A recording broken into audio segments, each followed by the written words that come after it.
I'm having conversations over here. It's a smoker. The guys made it look like a UFO, but it's like you see some wood chips in there. There's a metal grill under there, and that's a vent so the air flows through. It's a tiny cooker, and you sit it on your glass, torch it, and you just introduce smoke to your cocktail. Gotcha. Okay. That's nice with some whiskey cocktails. Anyway, it always takes people a while to arrive, unless it doesn't. But let's just start. I'm going to start with a YouTube video, and we'll just talk for as long as we want to. Okay. Also, I always forget, do you pronounce your name Blumenstein or Blumenstein? I say Stein, but Stein. I don't Good. care. Okay. So, if you can say something to your finder. So, come over here a bit. Hello. There you go. There you go. Okay. G'day, cocktail lovers. This is a special and unusual video of my friend David Blumenstein inside. Why did it say that? Just before coming on. I'm overthinking. I'm off. I've ruined it already. Anyway. Dave, cartoonist, animator, man about town, inheritor of an interesting alcohol collection. We'll figure out if it's interesting.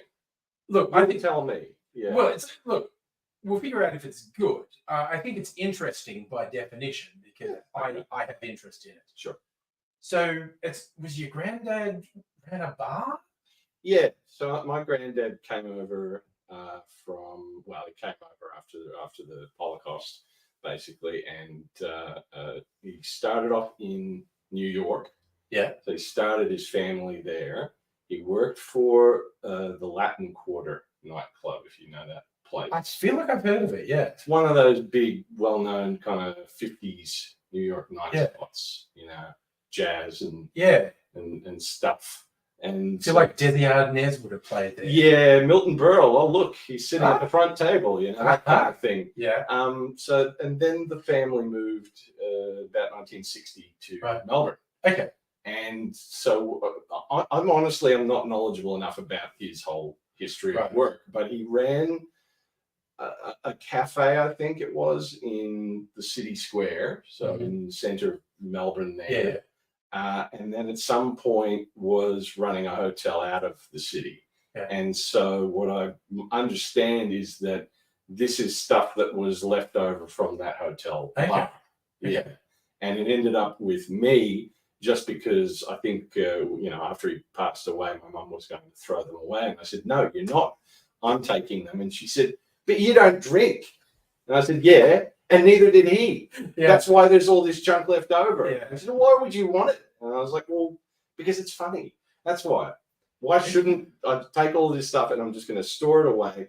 Because I find it entertaining to have it, but also I find kind of all a little bit interesting, even though I don't drink. Yeah, I think it's definitely interesting. And also, this might go on for a while because this is not even half the bottles. There's more down there. Yeah. And we're going to bring a few of them up. Some of them are open, which is always the challenge. What's it going to be like if it's been open for 40 years? Well, I'm hoping you can tell me. Yeah. I don't want us to get poisoned. No. If it's high enough alcohol, like you say, like your granddad was Hungarian. Yeah. And this is Hungarian plum brandy. In fact, that brand, Slivovitz, I'm pretty sure still is around. Yeah, I think a lot. I recognize a lot of brands. So yeah. This is 90 proof, so slightly higher. Average is like 80 proof, so 40% for brandy. ABV. Yeah, average. All right. But it can be right. 4/5 of a quart. I love the measurement on this. Go on, pop it. So this has got probably the least in it. So you reckon he probably did crack this with his mates? This is why I'm going to hang on to that bottle. Okay. Because I suspect that was something that his friends would have drunk in his house. Yeah, it's right. The cork fell apart. So that'll happen. But everything else, a lot of it is not opened at all. Some of it is still in gift boxes. Maybe someone gave it to him. I don't know. But, Speaking of gifts, this is magic. A bar set in a little golf bag. It's got jigger, two-sided jigger. Do you have to explain to me what all the things are? Okay. So the jigger, this is just simply for measuring your Yeah. spirits. Yeah. That's pretty straightforward. All right. So hold that. Yeah. Well, that's just a spoon for stirring your drinks. Yeah. That's just like that's Yeah. What's for- that? That's probably for getting garnishes like cherries or cocktail onion kind of things. Yeah. Speaking of which, this one, which we probably won't open because this would be the most likely one to poison us, a boot full of brandied cherries. Yeah. Dating back some. Can we even get it closer? Like if I do this, Oh, will no. that work? Whoa. That probably works. Also, we're shooting a fairly high res, so in the editing, I can cut closer. Just zoom in. On Yeah, I'll just zoom in on that. All right. But so, yeah, probably not opening that because that's the best chance of killing And then us. stabber. Okay. Bottle opener. Oh, Yeah. yeah. And this golf club is another bar spoon for some reason. 2 bar spoons. What's this in here? There's just a couple bottle openers. Oh, yeah, the bottle opener shaped like a guitar, which is neat. Cool. And for some reason, oh no, Yeah, what's that? okay, I'm going to use it to smash this cork through for a Is that start. what it's for? I think it might be what it's for. Okay. I wondered if I'm- it was like a. Look, it doesn't matter. We're going to end up with cork in this. Yeah. I've got a filter there, so I won't get any. So, this is just, there we go. Yeah. Okay, Yeah. it's out. I reckon that's what it was for. All right. And then there's a nice little chicken. Oh, courage. Chicken that says courage. That's very fitting for my live streams that rubber chickens are often involved in. Right. All right. So, okay, I'm going to take a sip of the All right. Hungarian plum brand here. Do you want a glass? We got a glass down here. What I want is my filter because I don't want any bits of cork in my drink. We'll just have a little one because there are probably a few that are worth tasting. And, yep. Gonna make a mess of the bar. Oh, also, I have a whole bunch of spare stoppers from all the other things. We'll find a stopper that fits this before the end of the time. I don't know. We could empty that. We're going to empty that? Okay. That could. Okay, it still smells like alcohol. Yeah. And it does have kind of a musty, fruity thing. The fact there was so little in this is the one that I expect would be a bigger issue with oxidation, maybe losing some flavor. That smells like weed. Yeah, it does a bit. All alcohol smells like weed to me. So. How's that? It's got virtually no taste. It tastes like water. Water. Not even a little fiery. Nope, I'm not getting any alcohol burn. Okay. Goodbye, sliver bits then. It literally tastes like water. Should I try it? If you want to, look, little glass. I feel like I should try these things at least. Okay. I have no idea what alcohol content would be left in this, but okay, as a non-drinker, are you getting any burn at all from that? Oh no. Yeah, you're right. It's It water. literally tastes like water. Okay. Musty water. Musty water. Mm. Yes. It smelled a bit musty too. Honestly, this tastes better to me than most alcohol does. Yeah. Well, it just tastes like water. Okay. Well, I didn't find it offensive. It just has lost basically all its taste. cool. Okay. Okay, this one will be more of a challenge. This has been opened, but it's still mostly there. But over the decades, I mean, it's still got a fair bit of color because So this is this ancient. is ancient age Kentucky straight bourbon whiskey, carefully distilled according to the finest old traditions. Okay. So, Carefully distilled. yeah. I don't know anything about whiskey. What are the things you would look at on a label to tell you whether it's good whiskey? Well, first, if I recognised the The brand, name, all right. which I don't, Yep. it is. It's meeting the definition of bourbon. I assume they have a bunch of rules. Does it have just a line on there that says this meets the definition of Well, no, just calling it all right. Kentucky straight bourbon. You're not allowed to call it bourbon unless it meets certain rules. Okay. I'm struggling to find an ABV thing on it. 6 years old, distilled into. Oh, it's aged 6 years in a barrel before being bottled. That's not the worst, is it? No, the minimum's like 3 years. I really don't see ABV on here anywhere, which is interesting. But again, It's in fluid ounces. yeah, 26 fluid ounces. But it's American, isn't it? So, yes, it's American. yeah. By definition, again, it would have to have been bottled at least 40% ABV to be called bourbon. Okay. So it's got a decent amount of color. The thing is, whiskeys do lose color over time. Give it a little look. So ancient age. Okay, so that smells like alcohol. Yeah. Oh yeah.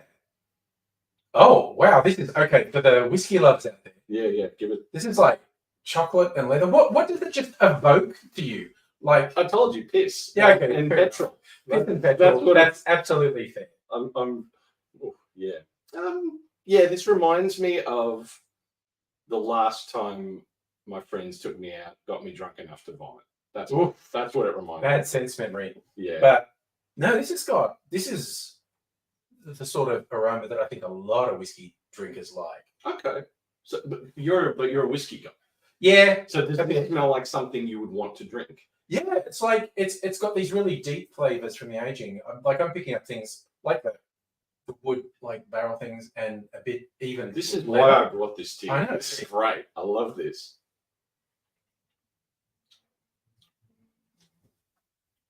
It's sweet. Oh, cherries. Oh my God, that tastes so much like as the cocktail cherries to me. Warm going down. It is. I think it may have lost a bit of alcohol. I'm not sure. You chip it back in. You might have to have a little bucket for me. Yeah. Because I'm. Oh look, here we go. We'll all right. chip it in. And at the end, you can drink everything. Oh, in there. That's like a bad night out there. Okay. All All right. So That's that's decent. That Yeah. was actually decent. All right. What's yours? I'm now the proud owner of an ancient age straight Kentucky bourbon But whiskey. now, did we mention this is all about me getting rid of it? So a lot of them are unopened, and here's a few that aren't open that fascinate me. Old Smuggler, fine old Scotch whiskey. Here's the thing: produce in Scotland, but bottled in Australia. Yeah, right. So I don't know why that is, but my guess would be that there were probably laws at the time that required them to bring in the syrup of it, and to use local water. Quite possibly, or even just in terms of shipping. Maybe it was easier to ship them in the barrels and actually bottle them here. Yeah. But you're right. If they were the casks, which would be much higher alcohol than they would release in the bottle, because again, usually the base is 40%. Again, I'm not seeing an ABV on here. Is it just not something they told you in the 70s? It could be, yeah. I'm looking to you for knowledge. Like, yeah. I don't know anything about this stuff. Could it be on the bottom? Like, it's just like all alcohol sold now has to really prominently say what the alcohol content is. Dumbarton, Scotland. Yeah. And I tell you what, that is dark as hell, that whiskey. Well, do you want to crack it? Oh, I feel slightly guilty cracking it. What do your viewers think? Should we crack? Okay, we're actually live streaming while we're have a look at Dave, run over at the chat. Should I be cracking open bottles? All right. People are just talking about what Indiana is like. Okay. See, we get people from all over on the stream. I haven't been to Indiana. It sounds nice. Sorry, I lost your. Oh, don't worry about it. No, I just couldn't find the little arrow. Oh, okay. Oh, yep. We're talking about what time it is. Yeah. Talking about America and Canada. Right. Talking about maple syrup. Maple syrup. Yeah. So yeah, it would be good to know if people see something that they think we should really crack. Let us know. Yeah. Now, this is another one. This is brandy, and it's produced and aged in Italy but bottled in Australia. Hmm. I'm feeling like there's a theme in the 60s, 70s. Stuff was brought in here, maybe in the casks where it was aged, and then bottled in Australia. It might have been a legal thing.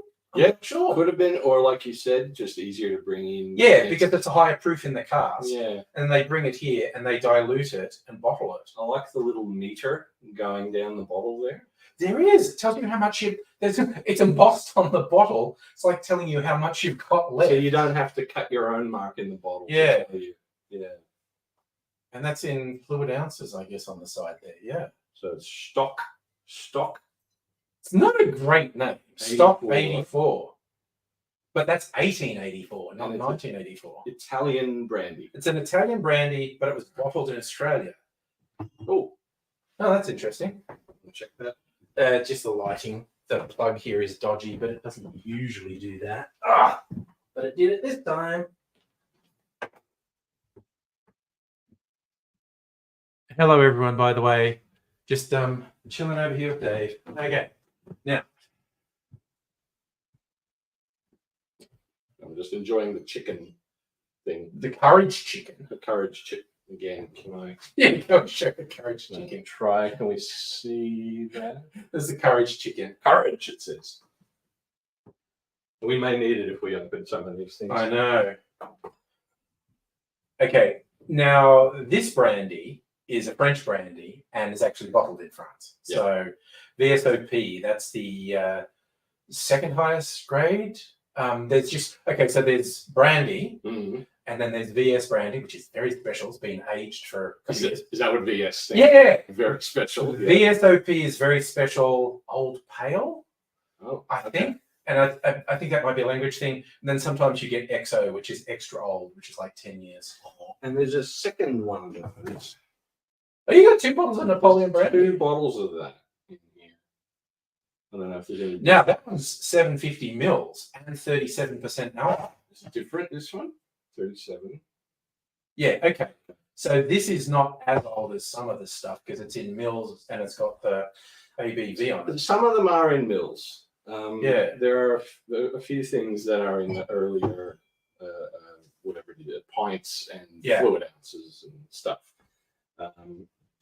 Let's just see. No, I don't have Napoleon. I have the Remy. No, nobody has any thoughts about alcohol just yet. Okay, that's fine.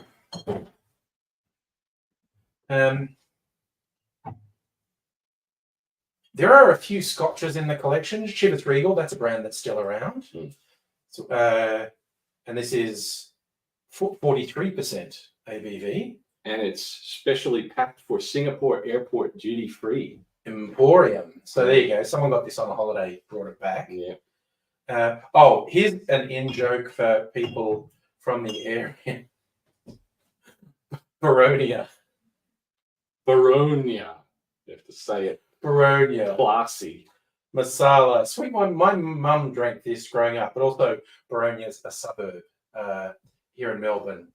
Not such a classy, but no shade on Baronia. No shade. It's just funny to it's like, I don't know, if you were in Sydney and it was just a classy wine called Erskineville. Yes. Or something. Yeah. It has a different feel to what it probably has in Italy. Yeah. Baronia. Marsala al uovo. Yeah. So do we want to, because this has been opened, we probably would not want to try to drink this, I suspect. You want to smell that? Let me smell that. Oh, wow. That has got that really strong masala. The wine, because it's a wine, fortified wine. Okay. And it's gonna do the We're doing it. All right. doing a crazy town. Just a little bit though. Okay. Oof, that's got sediment as hell in it. Okay. Goodbye. No, I might maybe put it through a filter paper, but no, there was just so much sediment when I poured that into the glass. Not doing that. It's just, no.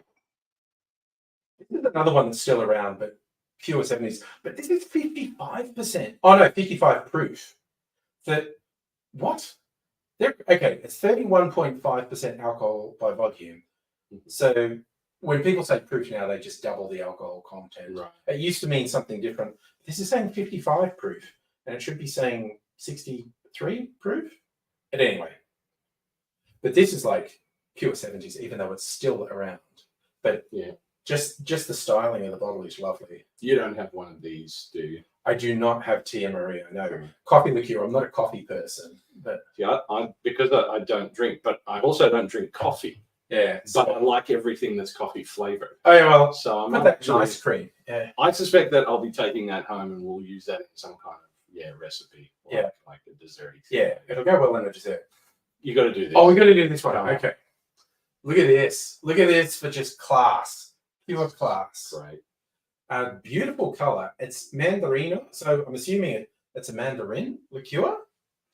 Mandarino Bouton. It's classy because it's got a little thing hanging off. Yeah. Can people see that? Little BDSM collar. Oh, it's got a tiny little thing there. Okay. So we're going to pour a little bit of this and see what it's like. I'm going to do this too because I already tasted it because a little bit got out onto my finger and I found it pleasant. It's very syrupy. Now, so this thing, right? Would this have been sold in that?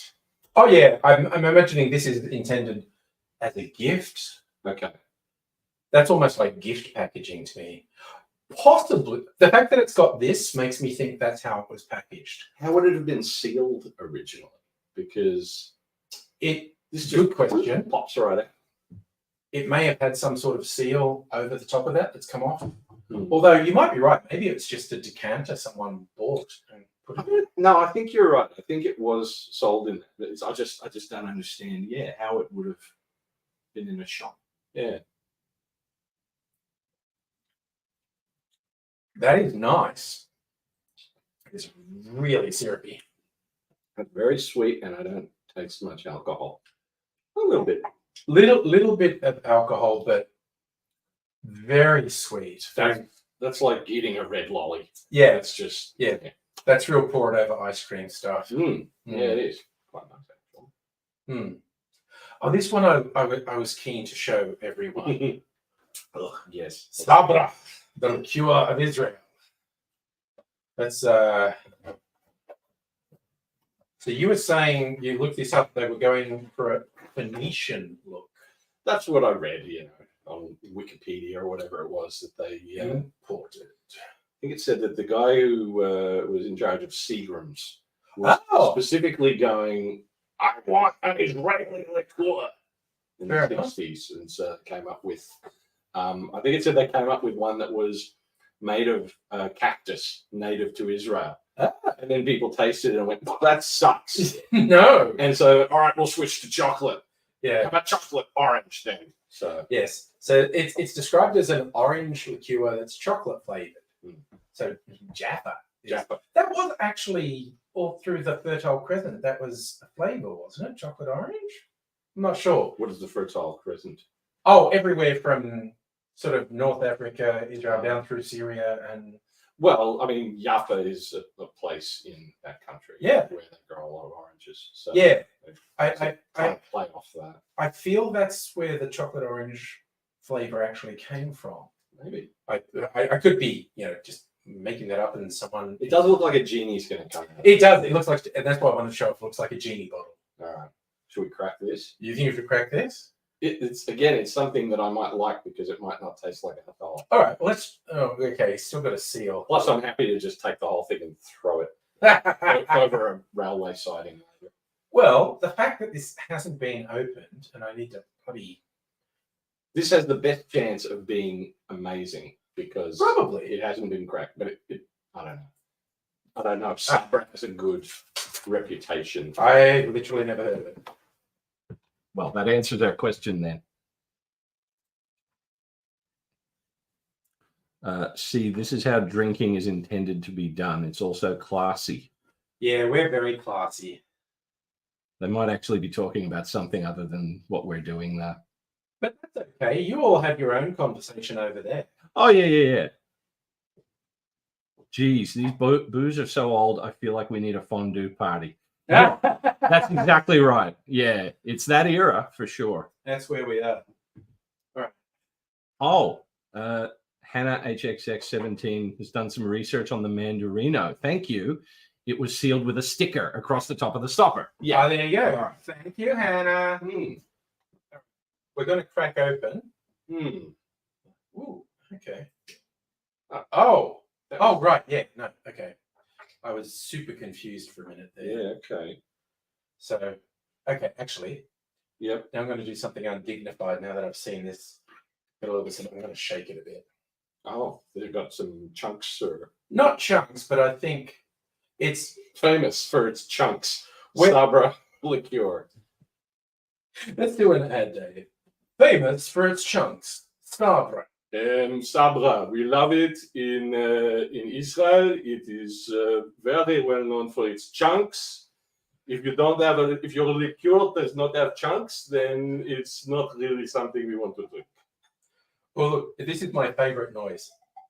Oh, It's like that. We got the glug glug glug. I love that noise with a fresh bottle. What's it smell like to you? Smells sort of, I guess, halfway between the whiskey and the Mandarino. It's got hella sediment in it. Oh yeah, chunks. Yeah, great. Yeah, It's got some alcohol. definitely smells like alcohol. Smells like something.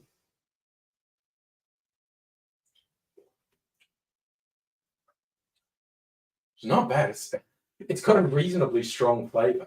Okay. Actually, to me, this is a slightly coffee-ish flavor. Like, yeah, but it's I think it's like dark chocolate, like unsweetened chocolate. Ooh. Yeah. Yeah. It's like a real dark chocolate thing going on there. That's a chocolate orange. Yeah, That's what it says on the bottle. it is. It's living up to it. So what would you do with that? Like, people don't sit around drinking delicious Sabra by itself, do they? Some people probably do, but there are a range of cocktails that have chocolate liqueur in them. In fact, I think that would go really well with a whiskey. Like, I'd do a version of an old fashioned, which is just whiskey, sugar, bitters. I'd use this in place of sugar, and then you get this chocolate whiskey old fashioned. I think that would actually probably do really well. Maybe with rum as well. Actually, you get chocolate liqueur with So you rum. mix it with some other alcohol that has a chocolatey bent to it. Something that goes well with chocolate, yeah. But it's got that slightly bitter dark chocolate flavor in it. That's not terrible. No. Good work. And it as a component in a cocktail, I think it could do quite well. Okay, this is the best thing Israel's done in the last 40 years. Jewish, okay. I'm doing.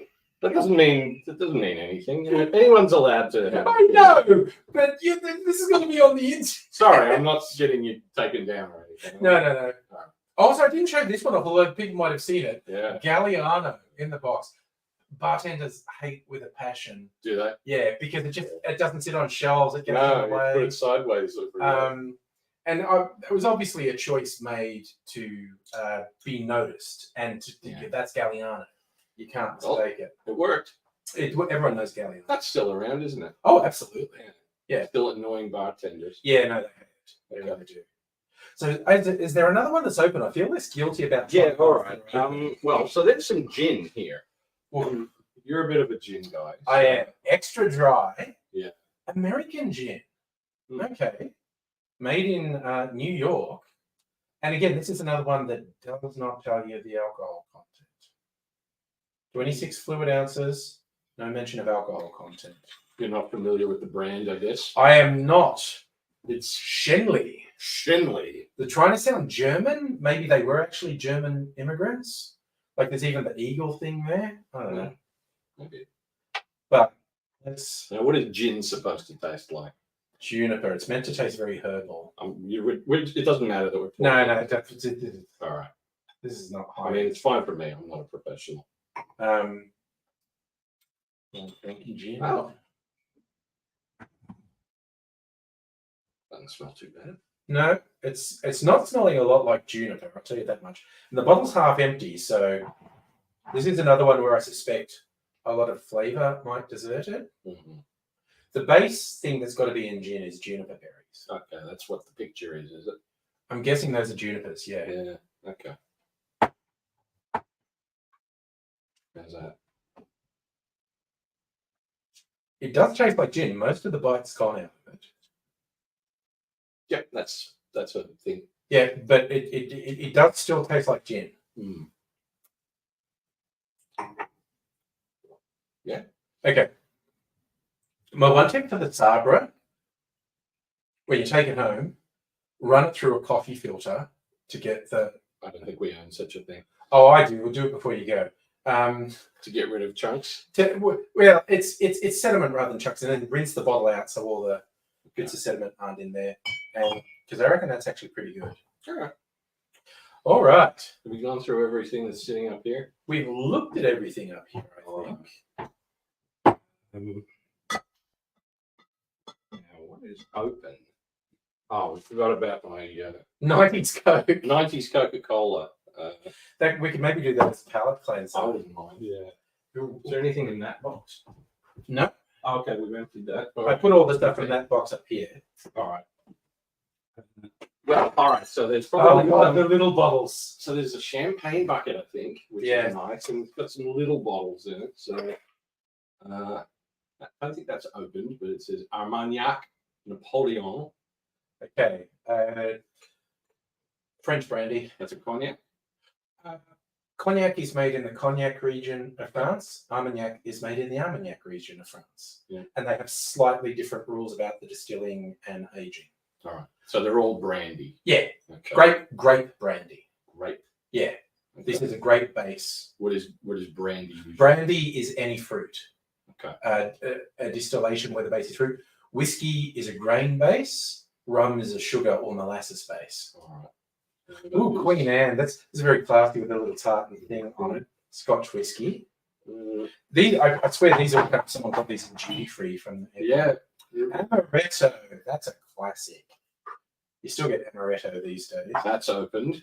That's Canadian Club. Oh wow! And it feels like it's a plastic bottle too. Classy. Classy. So you're gonna drink that, right? You got to snip it at least. Oh, I don't think that was open. The seal. Oh, wasn't it? Oh, well, that's good. Okay.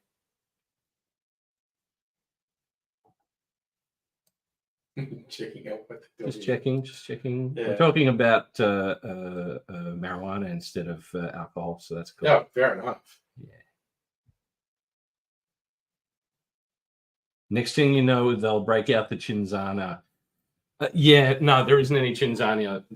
Spoiler alert. Yeah, no, if there was actual move or anything, I'd be super worried. Anyway, So Canadian Club, but it's not just Canadian Club. It said Canadian Club, aged classic, aged 12 years. a 12-year-old Canadian club.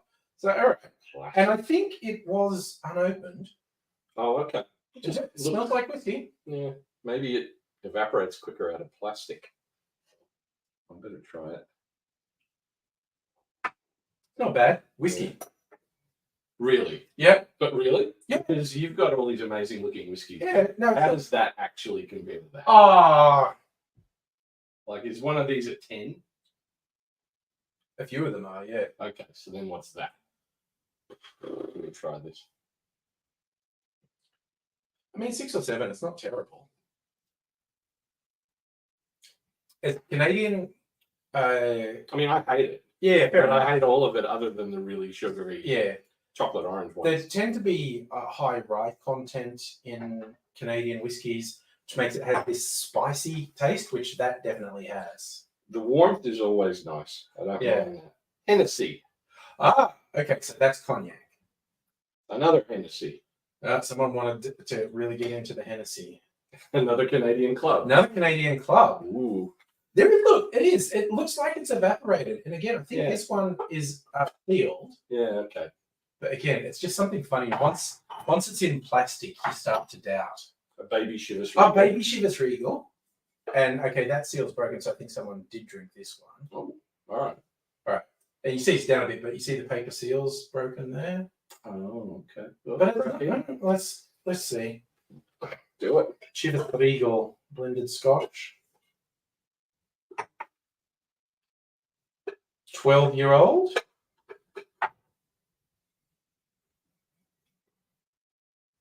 Still got a bit of that Scotch aroma going on there. But I think it's one of the things that loses over time is like the intensity of any aroma or flavour. Mm. Oh, that's interesting. Maybe shivers. Yeah. If you're going to pour yourself, pour a little bit. It's not harsh. It's just not great. So that smells like twigs Mm. to me. Kind of tastes like dirty tap water. Yeah, all right. I'm not a fan. Might not try that then. No. I guess I thought there was more open than maybe there actually was. J&B. That's another blended Scotch. It was very popular. And again, this is a plastic bottle and it's down quite a bit. It's as if it can escape from the plastic bottles. I suspect it can. We've got two little Drambuies. Ah, classic. I think that's a plastic Drambuie and that's a glass Drambuie. Ah. And again, okay, we were talking about this. I've got a bottle of Drambuie I just bought. Mhm.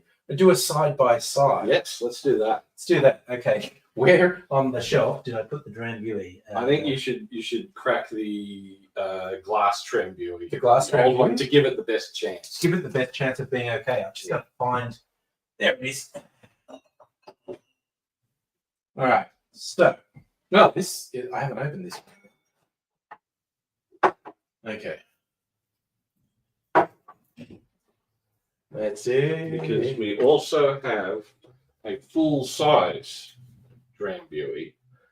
We'll save the full size Drambuie. Yeah, let's just look at the bottle though. Yeah. Because Oh yes. How was the packaging changed? but also the content of the alcohol may have changed. Pretty similar. Yeah, subtle differences. Yeah. So this is 40% ABV. This isn't telling me. Is this one of the ones that doesn't tell you? Yeah, I don't think so. All right. Again, unless there's something printed on the bottle, at the bottom of it, or yeah, it's not saying. All right. Just says that it's an ancient and delicate liqueur. It's still a very popular liqueur. All right. And it's a nice box. It is. Bag with the lovely Barton and I know. Bonnie prints. They knew who they were aiming at, the tourists. Mhm. All right. So I'll let you put that away. And I'm going to pour. Maybe we need that cola refresher. Cleanse the palate with 90s Coke. I think I should.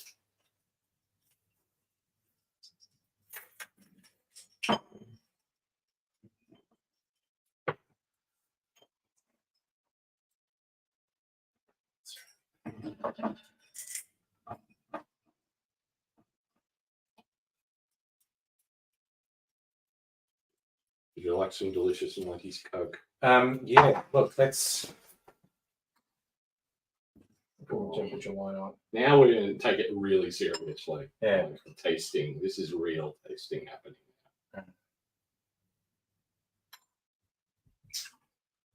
I got these from what was my favorite one, which is one of the many casualties of COVID. Oh. But there's got a little etching on the rim of the glass that says drink less, drink better, which I quite like. Yeah, good idea. All So- right. That's a classic 90s sugar Coke. Ooh, that's horrendous. What Like wrong. That tastes wrong to me. do you normally drink in soft drink terms? No, I mean, the taste of Coke already is not very nice when it's not cold. Oh, you mean But after this the other stuff? tastes like something might be wrong with it. Oh, What do you think? I don't usually drink Coke, so I'm not sure. I guess that's refreshing the palate. Yeah, it's changed the palate anyway. Yeah. This This is going to be good when you drink that whole thing. Yeah. Yeah. All right. Yeah. All right. So Near to us is the new Drambuie. Oh, yeah. Far from us is the old Drambuie. All right. So which do we try? No, I picked up the new one. This New is one. the new Drambuie. Actually, I'm just going to compare them. Oh wow. Yeah, that's Herbie. Okay. And this one. Oh, there's definitely difference in the aroma to me.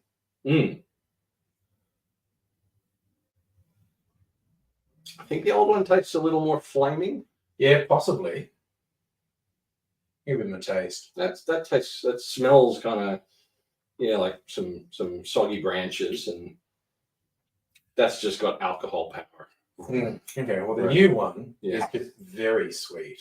Like All right. it's actually quite nice. Oh yeah. Little bit of the alcohol burn in there, but very herby and very sweet. Yeah. My tongue is being coated with. Yeah. Yeah. But All now right. the old one.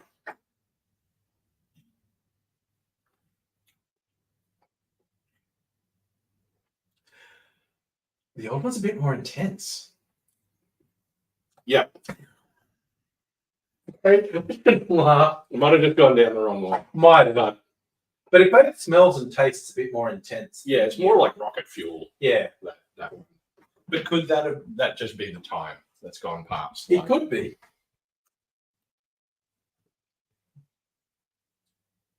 Oh, holy cow. No, that old Drambuie is something else. Jesus. Yeah, we did drink the 90s Coke. Yeah. It was a mistake, I have to tell you. That's maybe the worst thing so far. But with no beers left, but probably No. I would have been silly to expect any. Oh, well, that was interesting. It was. That old Drambuie's got kick. Wonder if it's any different, yeah, or if it's just like time. Yeah. Yeah, I'm not an expert on the history of Drambuie, so I don't know how much, if at all, has it changed. Yeah. All right. So, oh dear. Oh, wow.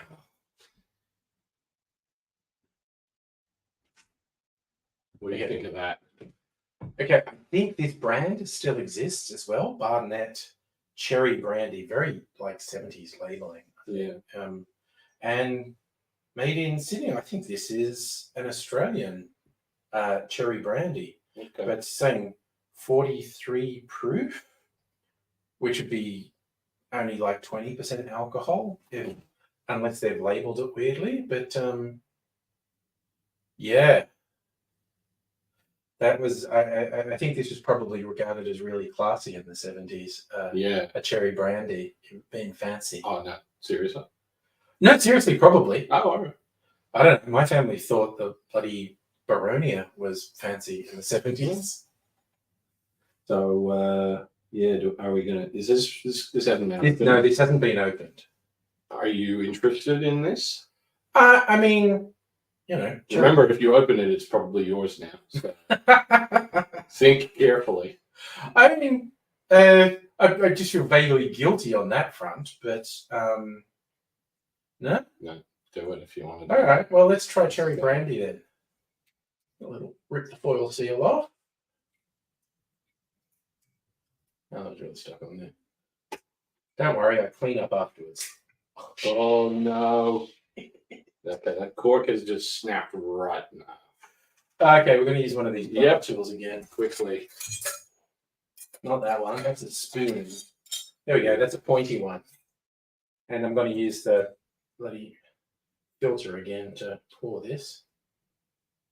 Oh, God. Okay. I'm going to have a bit of mess to clean up here. Oh, there you go. That's got in the drink. Okay, good. Can only help.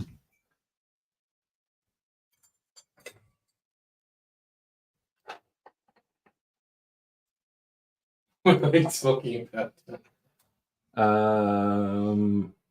Strictly Sega has just eaten 4 pizzas. Nice. Or that could be a song lyric, I'm not sure. No, I should say it just. It's very dark. I like that. Okay, I have to find another stop with that and all. All right. Cherry brandy. Cherry brandy. Very dark. There's I don't want to. That's actually pretty good. Okay.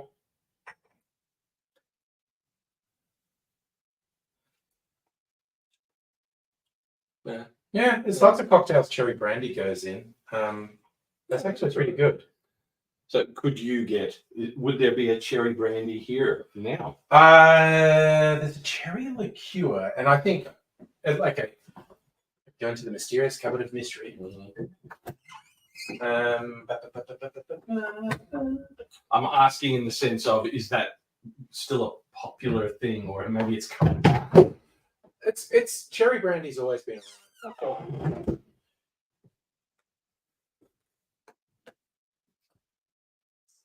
You often get these European fruit brandies. They're called Kirschwasser. And that's again. Kirschwasser, Kirschwasser. which I think is cherry brandy. Well, Wasser is water. Yeah. But okay, this is a modern Cherry, cherry brandy. All right. You see, color-wise, it's quite similar. Mm. Pretty dark. Smells similar.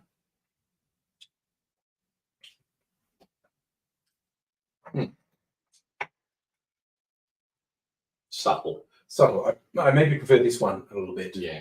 Yeah. But that's not bad. All right. Well, enjoy it. All right. Yep. I'll go out to the kitchen and run it through a coffee filter because the bottle's full of cork at the moment. And I've got a bunch of spare stoppers out there. I'm sure I'll fix that up. Yeah, good. I was hoping at least there would be some things that you could make some cocktails out of. Oh yeah. Yeah, that's quite nice actually. Yeah.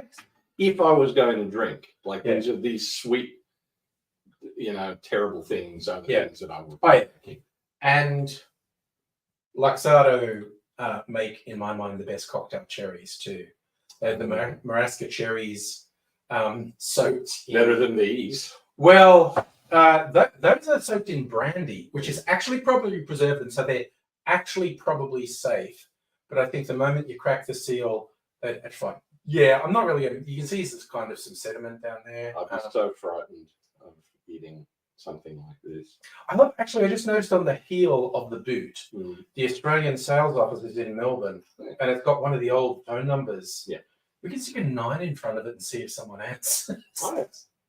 You got a phone ready to go. Actually, I'm going to do it. Okay. Toshi, cherries and brandy. All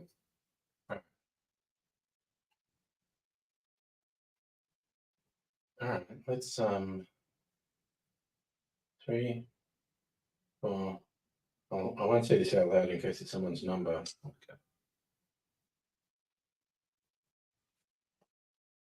So I'm just calling the.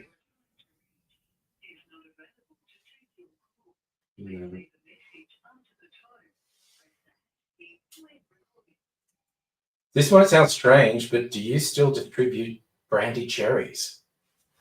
Leave your number so they can get back to you. No, they might hate me. Ingredients: cherries, cherry brandy, sugar, and natural flavors. US certified colors. So they're very yeah, the combination of the brandy and sugar might have preserved them, but that seems the highest risk to me. All right. Oh, Matus. You know this. Yes, this was, again, very big in the 70s. This is a wine, a rosé. Product of Portugal. Portugal in the 70s, known for its wine. This wine should be chilled. Okay. And was imported by some folks in Clayton. And but again, They could still be there. they could be. Yeah, the fact that it's wine, Yeah. it's novelty value. The Matus, I remember this being advertised as being really sophisticated. Matus, But like, I remember Southern Comfort being Yes. advertised that way. I'm not Exactly. sure it was. No, It says on it, "So grape." there you go. It literally does. So grape. It's so grape. It's not a little bit grape. It's so grape. Unless Yeah. there's a word, so grape. A Portuguese word, maybe. Maybe. All the Portuguese watching go, how dare you?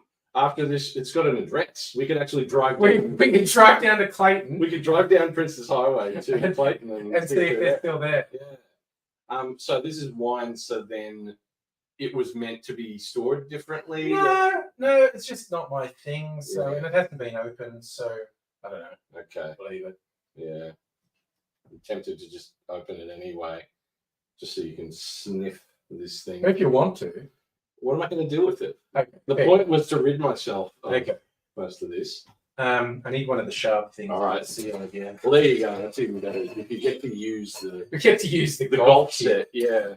It's not like they've got this metal seal, and it's like it's probably like got a lead content that wouldn't be legal now. Yeah.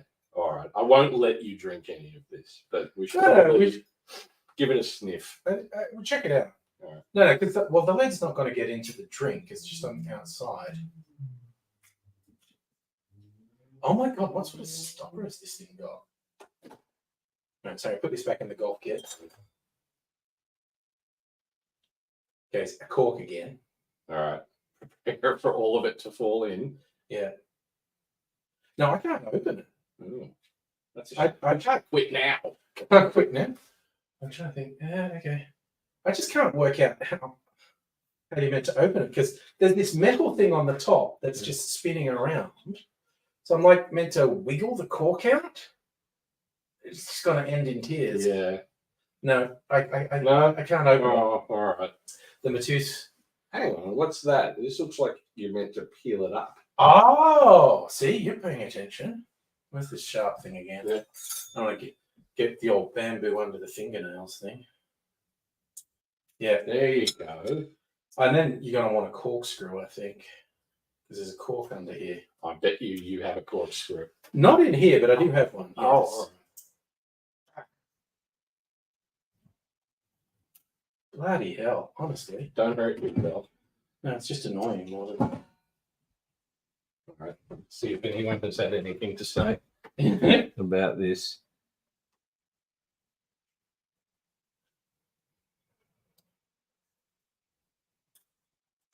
Yeah, I need a corkscrew. Oh yeah, Tia Maria Golden Brown. Golden brown. Drink it when the sun goes down. Yeah. I think the Stranglers were talking about something else. So. Yeah, I didn't bring any of that. Sorry. Didn't bring any of that golden brown? No. Okay. This has nothing to do with what we're talking about, but I agree with Lemonhead that if you're taking the piss, you've got to be clever, especially if it's a Holocaust joke. Oh my god, was someone making Holocaust jokes? I don't know. I might not scroll back too far. No, that might be unpleasant. But as a statement, I do agree with yes. that. I think, like a lot of writers and people who like comedy, you feel like you should be able to talk about anything, but it better be a good joke. Otherwise, you're going to be in a lot of trouble. One night on the stream, I forget what made us do it, but I was looking up Jewish jokes written by Jewish comedians. Oh, yes. And particularly old vaudeville ones. Mhm. And you could tell which ones were written by Jewish guys. Just the absolute darkness. The full-on one was like Poland, post World War II. And there's an emergency meeting at the synagogue because the police have found a little dead Catholic girl by the well. Oh, yeah. And there's going to be a pogrom, and everyone is in synagogue going, "Oh my god, this is bad. This is terrible. They're going to just start killing us." That's what they always do. Yeah. We're in so much trouble, and then someone bursts in like, "Rabbi, wonderful news! I just found out the little girl was Jewish." Hey! And it's like that's Jewish humor. That is the epitome of Jewish humor. Yes, that's good and dark. Yeah. Oh my god. We were going through the jokes, and I got to that one. Thank God he's Jewish. It's just, there was the standard sort of Milton Berle type jokes for a while, and then this one, and I was just like, damn. Yeah.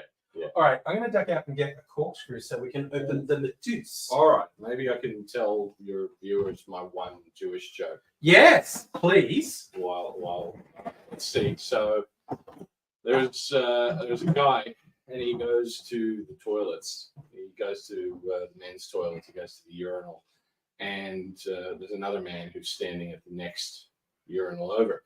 And so he goes and he starts having his wee. And the first guy turns to him and says, "Were you circumcised by Rabbi Levi?" And the first guy says, "Yes, I was. How the hell did you know?" And the other guy says, "Because you're pissing on my foot." That's my Jewish joke.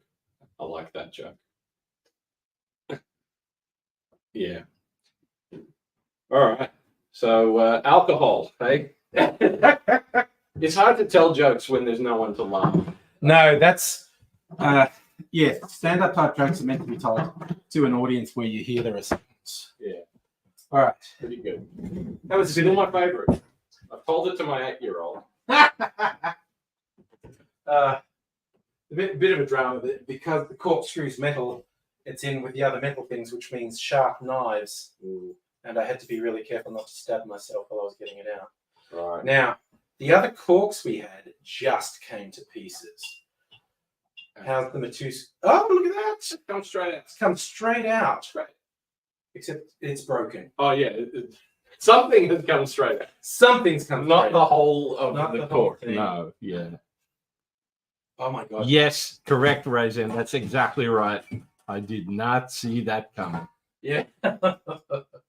Oh, Strictly Sega says, Dave, ask Angry about Archie Rose.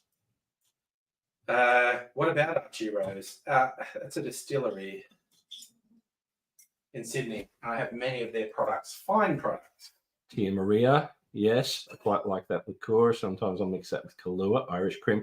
So this is exactly what I would drink if I was going to drink. So it's pointless for me to drink at all. I may as well just eat ice cream. Yeah. Oh my god. We talked about Tasmanian stuff earlier. I have this whiskey cream liqueur from Tasmania. It's just the friggin' best. Trying to make that. Oh, no, there's still plenty of cork to go. I know. Just seeing if I can get any to come. No, it's still blocking the goddamn thing. All right. Well, we need the sharp thing. I've really... No, this is how it should be. Like, better that we do this now than for it to go back to my house and us to try to do it without it being on the internet. Yeah, I know. All right, so we're going to try the... All right, she's straining it. I don't see any more cork, so that's good. No, it's all in there. All right. Do you want to try Matus, or is this just... I don't know. I'm a little frightened. All right, well, let me... Give it a sniff first. It's very... Oh, it smells like vermouth.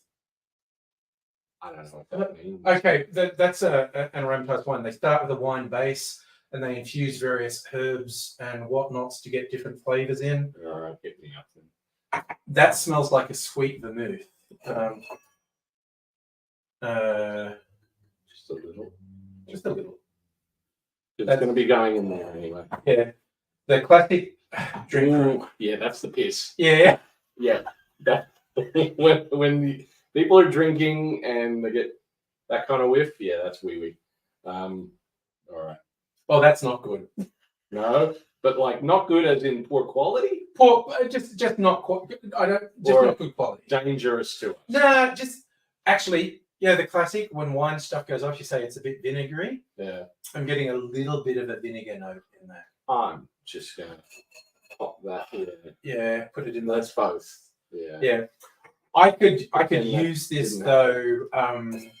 I could make a syrup with this. Yeah. There's a type of syrup you can make for cocktails called a shrub that you usually use vinegar as a base. You're making like a vinegar cordial, basically. I think I could reduce that down on the stove, add some sugar, and probably make a syrup base that would actually be perfectly functional for a bunch of cocktails. And But you will. I will not drink that. No, that's not to. All right. We've got Stuart's Dundee. Is this familiar to you? No, it's a fabulous bottle though. Yeah, it is. Little dimples on the side. It's embossed. Does it tell you how much alcohol it is in it? 26 fluid ounce. No, it's like there was a period where they didn't have to tell you the alcohol content of things. Yeah. I think we call that period the 70s. Yeah, the 70s and prior. Yeah. But again, this is packaged for tourists with the tartan and Yeah, the whatnot. it's nice, isn't it? Oh, and it's such a nice bottle. I've never seen a bottle like this. It's got little dimples on the side, which is perfect for holding and pouring. Yeah. It's really, because it's a weird squarish bottle. What is it? So, Stewart's Dundee decanter. Yeah. And then there's I think that's a copyright number for the design, Probably. maybe of the bottle. They were proud of it. And then no one ever made it again because I've never seen it. No? Okay. No. All right. Well, it's distilled and blended in Scotland. Yeah. And that's Bonnie Dundee, excuse me, Bonnie Dundee on there. And I'm just, I keep wondering if there's something we're missing on the bottom of this. Saying what the alcohol content I is. can't read it. No, I can't. Looks a little dusty down the bottom. It's probably dust. Probably. Well, Oh, there is actually, there is a little something in the bottom. I don't know. I'd be interested in trying. do you want to try it? Yeah. Do it. All right. All right. That's yours now That's fine. because it's a nice bottle. You should have it. I do reuse bottles I like, so Yeah. All right. Good. when this gets done, which will probably take quite a while, I will be keeping and oh god, another cork one. Oh, This is like everything we've opened tonight with a cork. I mean, I guess that was going to be likely, wasn't it? Yeah. Well, this is why I keep all the stoppers.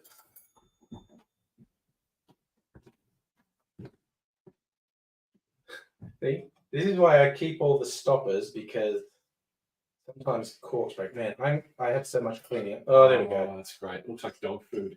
It's terrible. Okay. Yep. But we shall use our little filter and Better hit me up, I guess. pour ourselves some Bonnie Scotch whiskey. Is there? How many whiskies have we tried?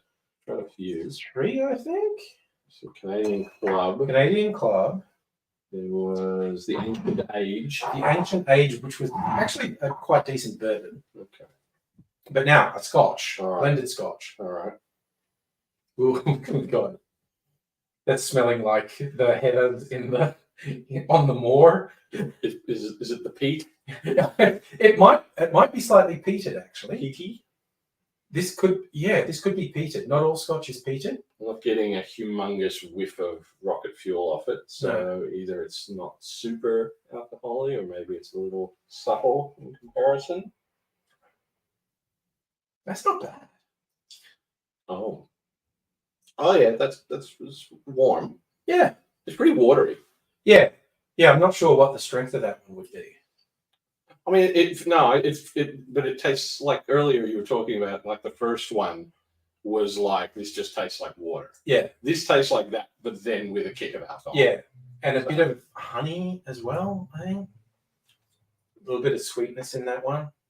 But this one, the first one did. That's right. The thought which legit just tastes like water. There's no flavor whatsoever in this. No, that was gone.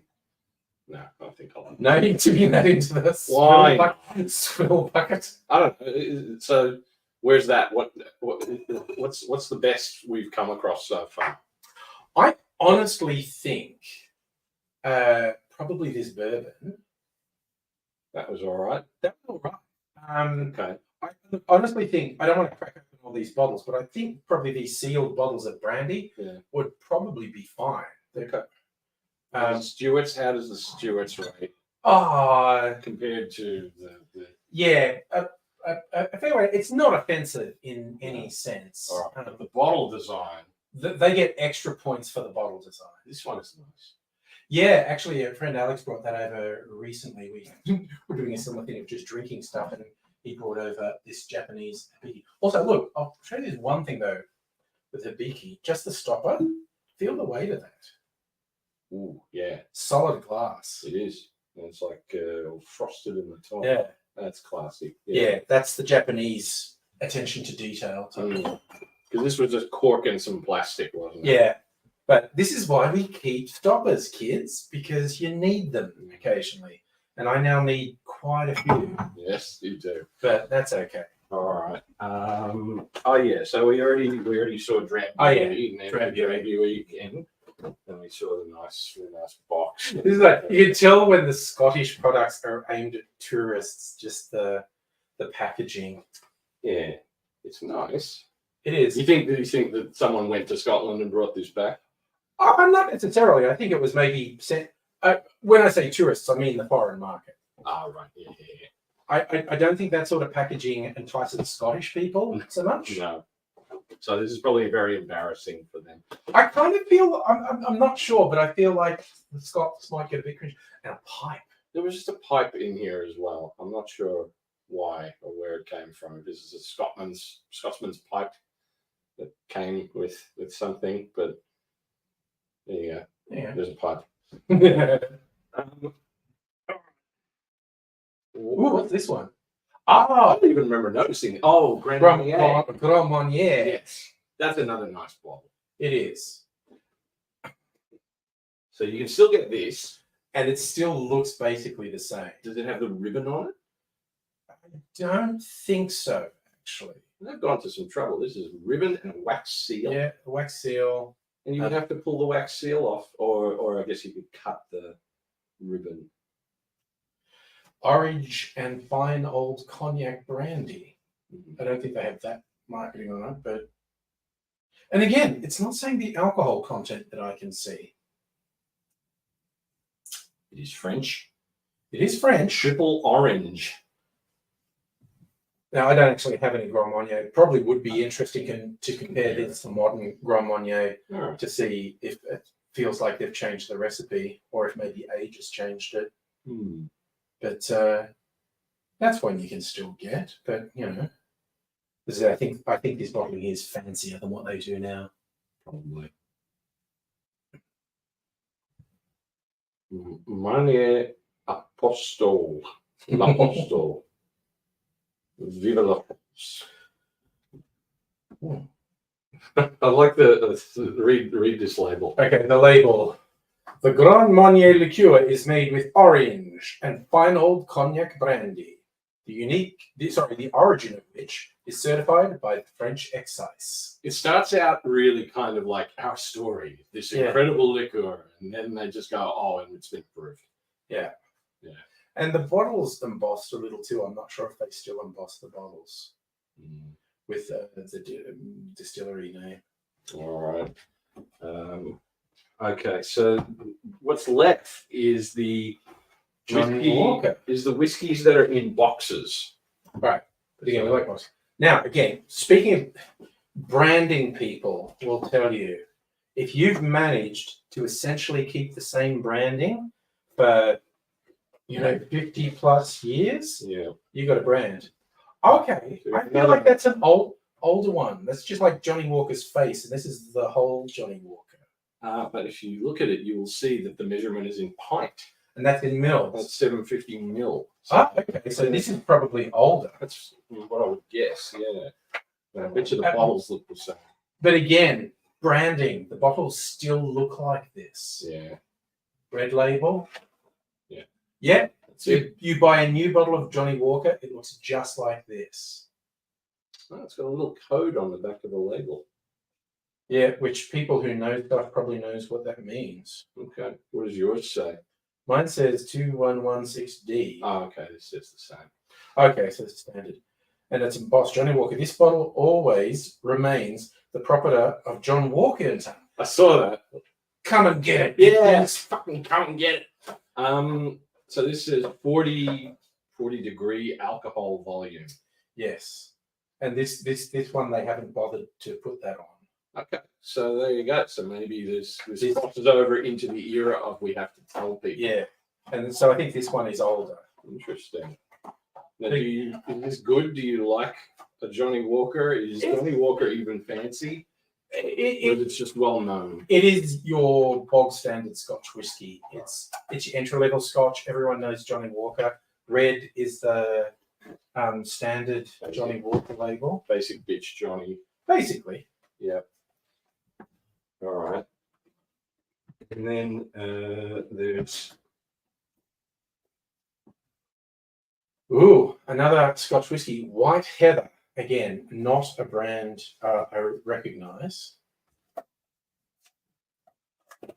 White Horse, I do recognise. I'm not sure that it's still around, but I remember seeing it at some point.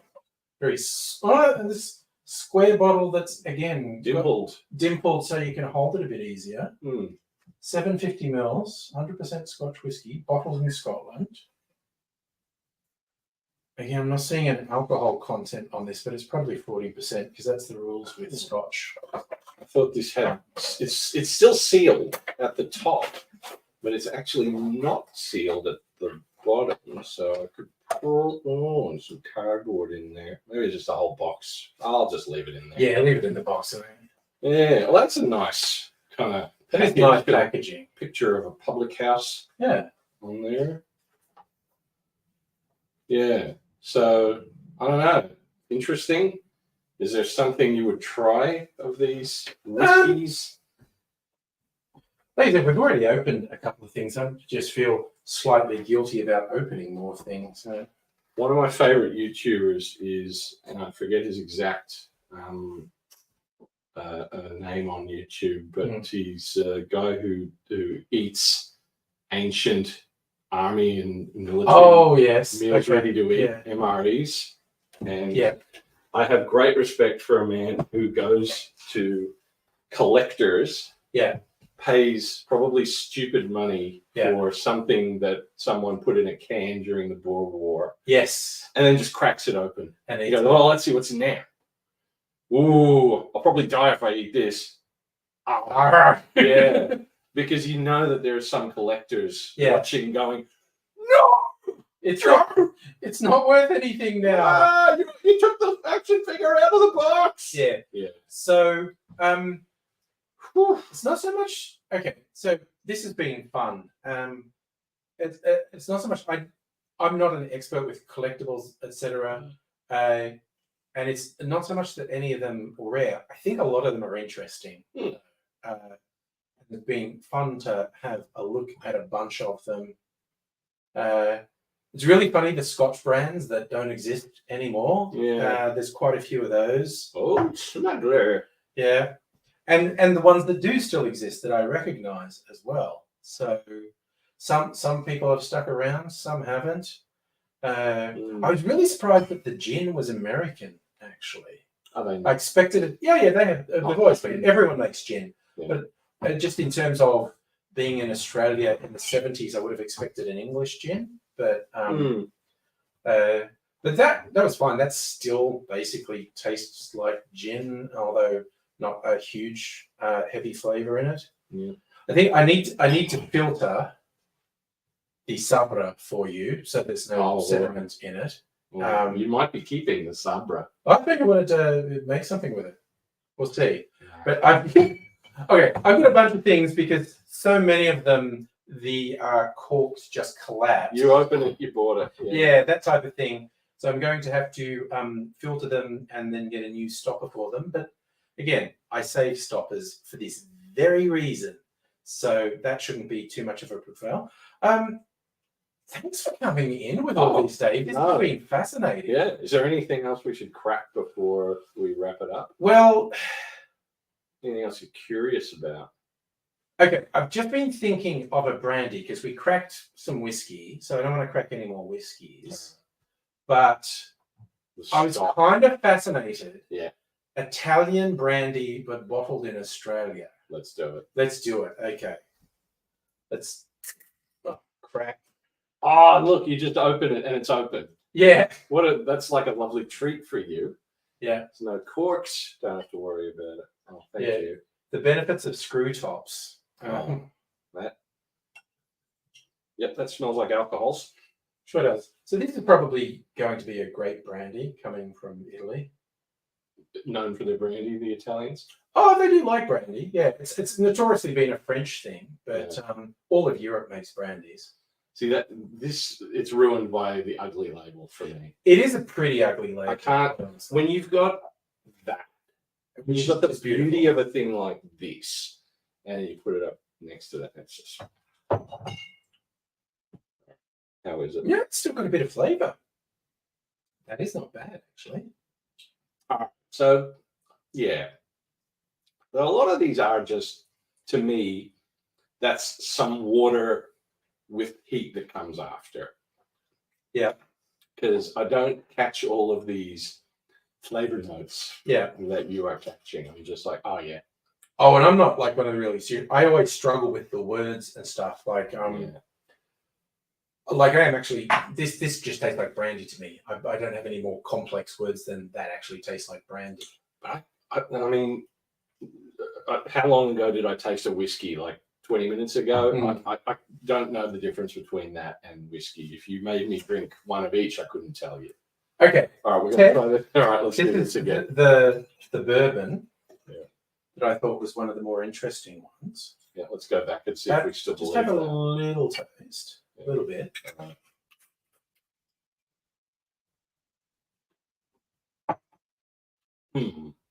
Oh God, That's a bit more intense than the brandy. that's more of a flavor. Yeah, it's got twigs. That's the twigs. Yeah, kind of flavored thing. Yeah. That's. So what is bourbon made of? Grain. So.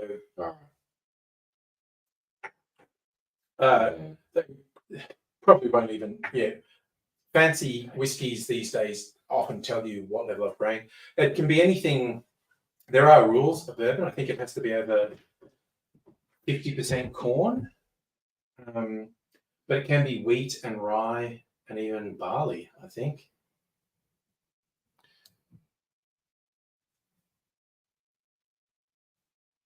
I don't have any Jaeger. Sorry. Jaeger and Red Bull in a wine glass with ice. Oh, okay. You're trying to think of the crassest thing you can have. Sounds. Well, they're talking about Archie Rose. Yeah, Archie Rose is a Sydney distillery. I have Archie Rose gin, Archie Rose whiskey, and Archie Rose rum here. Yeah. Archie Rose is a fine distillery. Johnny Black Label as my daily driver. Yep.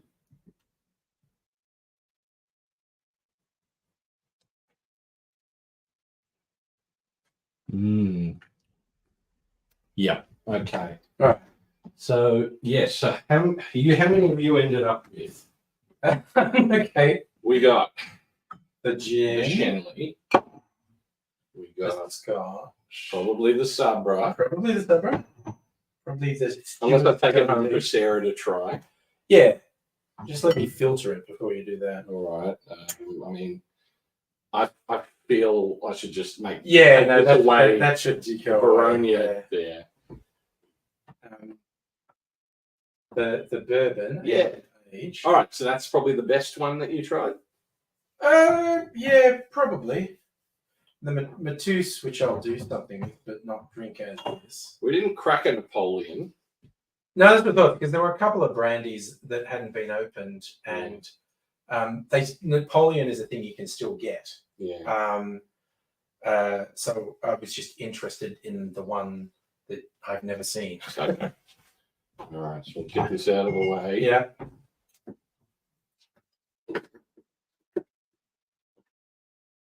That's Barry Crocker. Look at the chin. I thought it looked like sort of looks like a cross between what's his name from Mary Poppins? Oh, Dick Van Dyke. A little cross between Dick Van Dyke and Sutherland. Donald Sutherland. I'm definitely getting Dick Van Dyke now. Yeah. Oh my God. It looks like Dick Van Dyke did a side gig modeling for Scotch whiskey. Yeah. Oh my God, that's wild. He might not have had that much to do in the 70s. No. So yeah, a little bit. Oh. Scotch with a history. All right. The TM. I'm going to take that home. Yeah, take that home. I'm going to try the TM. We'll pour it all over the cheap ice cream. Yeah, I reckon that goes really well on ice cream.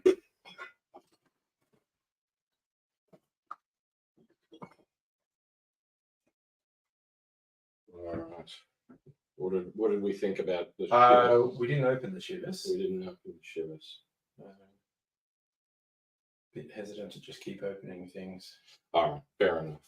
So where did we end up? So yeah, aged age, delightful cherry brandy. Which the cork just collapsed into. You're not having Not having that. the Sorry. probably deadly cherries. No one should have the cherries. I need to guard these cherries so that they don't fall into the wrong hands. Yeah. I think they're a nice decoration. Wait a minute, I can't be taking all of this away. Well, you've got 2 bottles of the Napoleon brandy. If you're over full, I'll take one of them. Oh, gee, you'll just have to take All right. one. All right. Brandy, I always use. Okay. Well, do you want to try it then? Okay, let's just try it. Try it. Napoleon. And then there's this disturbing rosé, which Yeah. is that gonna? Oh yeah, you were gonna. No, I'm gonna make something with it. Vinegar base. Yeah. Make a syrup with it. I was gonna say, do you have room for all of these? But you do. Yeah. Clearly, you have the archive. Yeah. There. Yeah. Okay. All right. So Napoleon. See, they all honestly, it's wasted on there because they smell identical. ooh. That might be a little bit nicer than the stock, actually. None to you. None of them are for me except for the sweet garbage. Yeah. Yeah. What's the skull there? Is that one of Dan Aykroyd's? Oh yeah, this was Dan Aykroyd's vodka, and I kept the decanter. Yeah. That's a homemade orange liqueur. Oh, nice. Actually, you should try my homemade orange liqueur. I will. I might like it. Oh, wait a minute. There we go. Try this. This is blood orange, which is hence the color. Okay. Ooh, yes.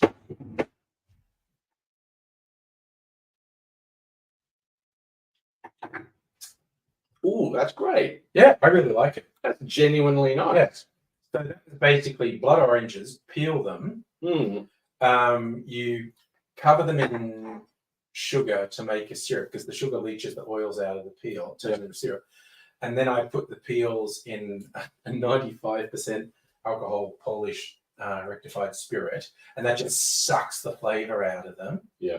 And then it was the syrup, the water, the spirit, and I think I added some vodka to volume it up. It's actually probably pretty strong. I have no idea what the ABV actually is. Okay. Yep. But there's like a little bit of very strong alcohol and then water and syrup to make the liqueur. Well, that's great. Yeah, I really like it. Well, I'm happy with that. That's the best thing, sadly, that I've made is yours. Yeah, that's really good. Yeah, I quite like that. It's warm Mm.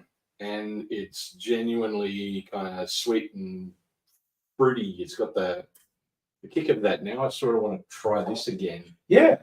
To go, well, how does it compare to the Mandarino? And this is one of the funniest stoppers I've ever seen. There's a cork, but it's coated in plastic.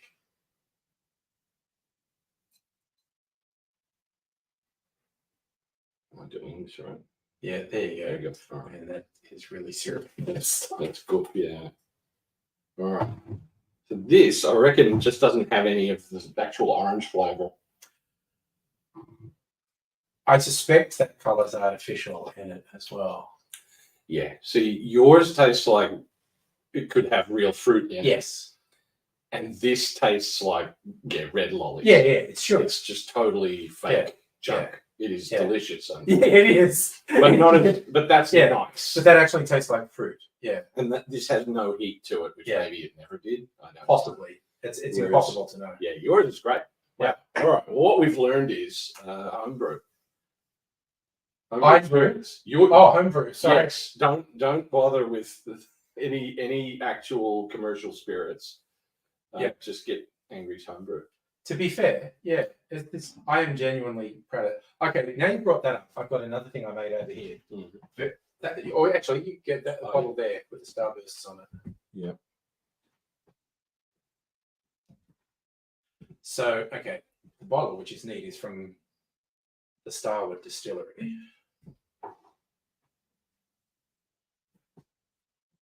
All right, people talking about good music. Oh, good. I'm glad they're amusing themselves. Yeah. What do people like? The Doors.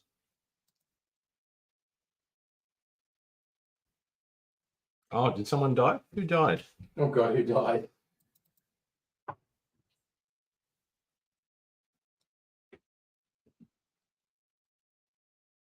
Ask to try the rum-barreled whiskey. Oh, Is okay. that something of Yes, yours? no, that'd be strictly Sega. Yes, it That's is. My that okay. It's just going to taste like petrol to you, I think. Yeah, I think it's wasted on me, strictly Yeah. Sega. Yeah, but this liqueur you might like. Yeah. Oh, I see. They're saying, sorry, that's R.I.P. Jim Morrison. Right. Quite a while ago. Still feeling it though. Apparently, yeah. All All right. right. So So the Starburst is this it? Or oh no, is no, this that's some still of the the Mandarin stuff. junk. Mandarin junk. Goodbye, Mandarin.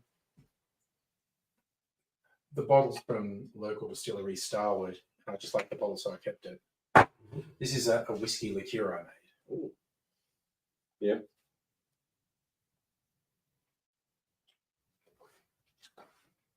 It's nice. Yeah, it's basically That's woody. yeah. Most of the it's like cooking spices, cinnamon, nutmeg, Oh yeah. cloves, cardamom, stuff like that.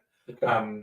I slice up apple, cover it in brown sugar, it liquefies. Then I toast the cooking spices, then mix the syrup and the apples and spices and simmer it, and then mix it with some whiskey and That's great. make a yummy little liqueur. So how long would that last? Oh, it's high enough alcohol content that it's not going to go off. I asked It's because table. like I have a famous story of going to New Zealand. Yeah. And I'm a big fan of feijoas. Oh yes, You yeah, know, those fruits. yes. You get a lot of them on Someone up the trees. road has feijoa tree actually. Yeah. Yeah. Love feijoas, so I went to New Zealand and I tracked down a man who wrote a feijoa cookbook. Ah. Tracked down, I mean, to his driveway. Like, Excuse me, something went down that way. yeah. I literally found him getting out of his car, and I'm like, "Are you the feijoa cookbook man?" And he's like, "Yes." Why? And I told him I'm from Australia, and I've come to get a copy of your cookbook. And he went, "Oh, great!" He was a lovely man. He went and he sold me, I think, a copy of his cookbook right there. And he said, "Here, oh, hang on, take this." And he gave me a bottle of feijoa wine. And Ooh. ooh, yeah. I brought it back to Australia. And like, I don't know, a year later, I was invited to what felt like a fancy event. It was the head of an animation studio I wanted to work at. Yeah. I never worked there, and I thought, I'll be impressive. I'll take to his Christmas party. I'll take the feijoa wine. So I bring the feijoa wine, and I meet him, and he says, "Oh, what's that?" So that's feijoa wine directly from New Zealand. I got it from the man who made it. And he said, "Oh, we should try it." I said, "Absolutely." That's what we should be Brought doing. it off, and both had a glass, and I was like, "Mm-hmm." And he went, "Yeah, mm-hmm." Excuse me, I'm just going to go over there. And then my friend Marta came over, and she said, "What's that?" I said, "It's feijoa wine. You can try it." And she did.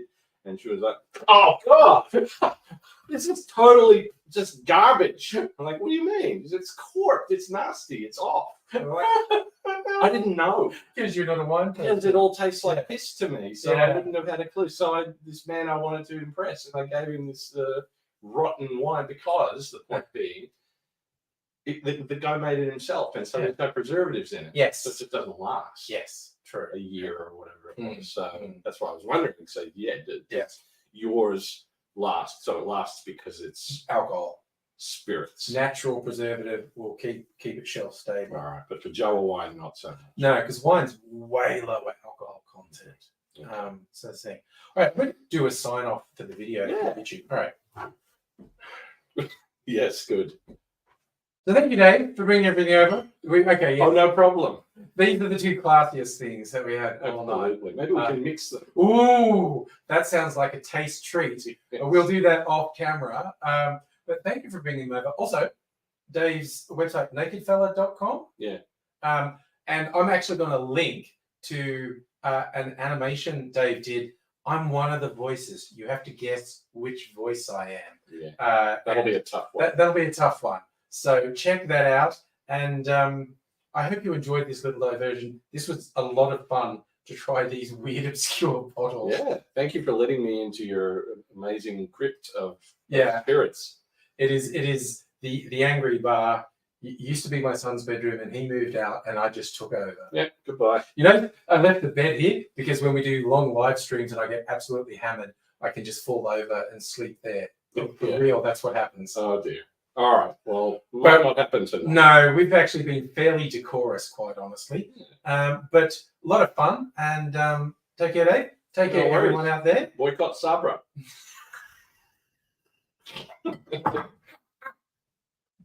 Okay, switch all this stuff off. Now, do you feel like hanging out and chatting to people? Are you going to Yes, head home? if anyone wants to chat to me. Yeah, come on, let's do that. Let's. God, was it like an hour? These people have just been hanging around while we were doing weird shit over here. Oh, so you don't normally make them. I usually make them wait for half an hour. Oh, sorry, everyone. No. Let's move some stuff.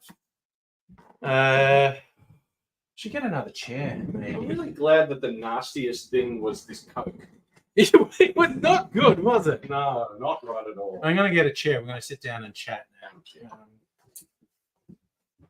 Is there a chair in here? I'll just give you a chair. That's all. Oh.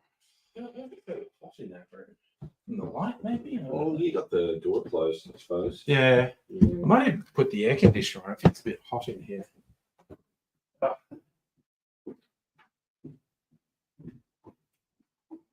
That's your Napoleon. Bush Regal.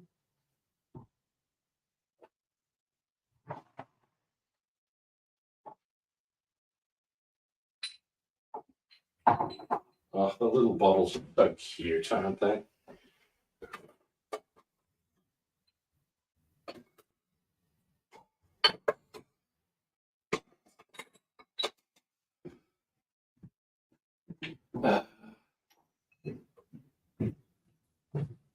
Okay.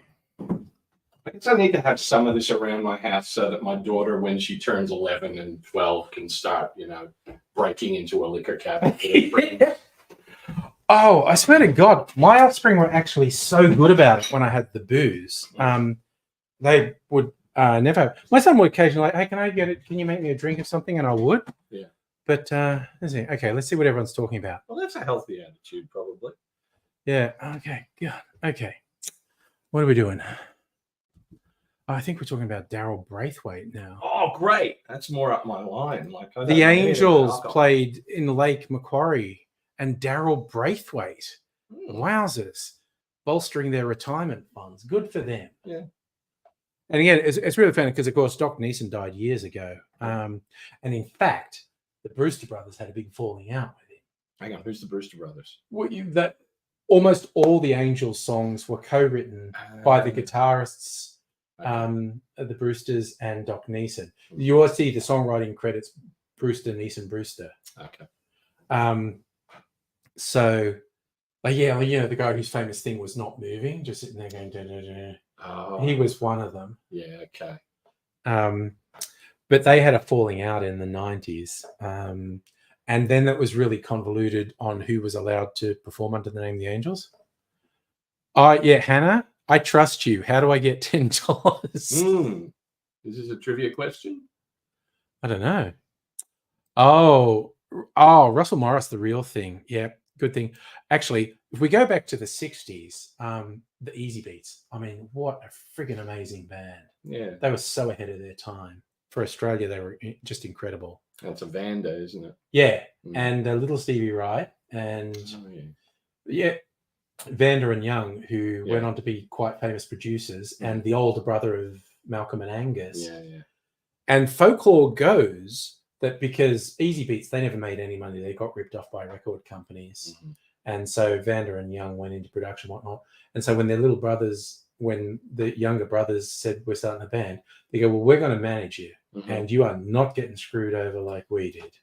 And And- they probably didn't. No, they made a lot of money. I like Vanden Young's later band. Which was You know the song "Hey Saint Peter"? and Down Among the Dead Men. Yeah. So that was the two of them. That was the two of them, like yeah. in the studio. Yeah. They're really good. I really like those what guys. name was that under? Flash and the Pan. Yes. Yeah. Yes. I did genuinely like that. They were just having fun. Yeah. And it's when we're just going to talk. Yeah. We don't have to sing nothing. No. I think maybe 4 albums in, maybe they started singing a little bit. Yeah. But mostly it's just let me talk over this song. Yeah, but if you want a good pirate song, Down Among the Dead Men is such a good pirate song. That would probably be good with some of this liquor. Yeah. Yeah. Maybe pop that on later. Some of the rum over there, that's proper pirate stuff. Did we find any rum? There was no rum in your collection, No. actually. Lots of whiskey Whiskey, and lots of brandy. brandy, liqueurs. Yeah. No rum. Yeah. Yeah. That's it. Yeah. I said, hey, St. Peter. Yeah. Oh wow, you've seen Russell Morris live. Nice. Again, he's just a classic. The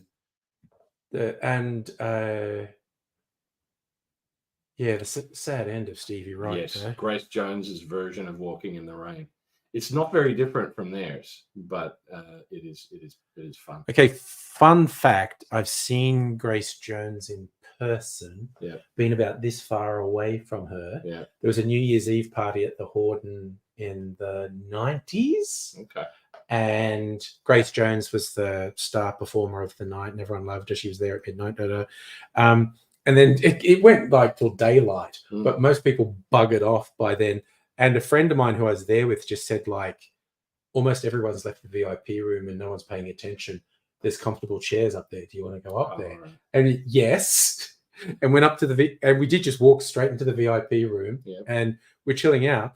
And while we were just resting, Grace Jones came back from wherever she'd been for 5 hours, riding someone like a horsey.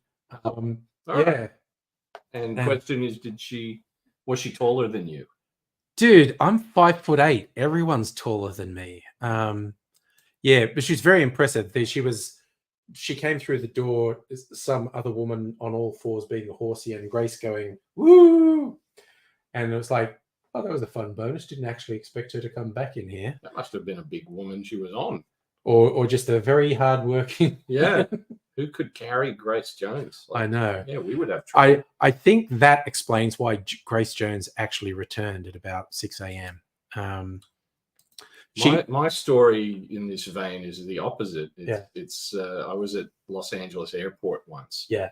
And I had all sorts of run-ins because I think the American Music Awards were on. All of these Los Angeles-based artists were, I guess, flying to Vegas, which is what I was doing. Yeah. And so first I was in line behind Stevie Wonder, which was crazy because I don't know what you relate it to. Like he's like a drug. He's like a beautiful drug.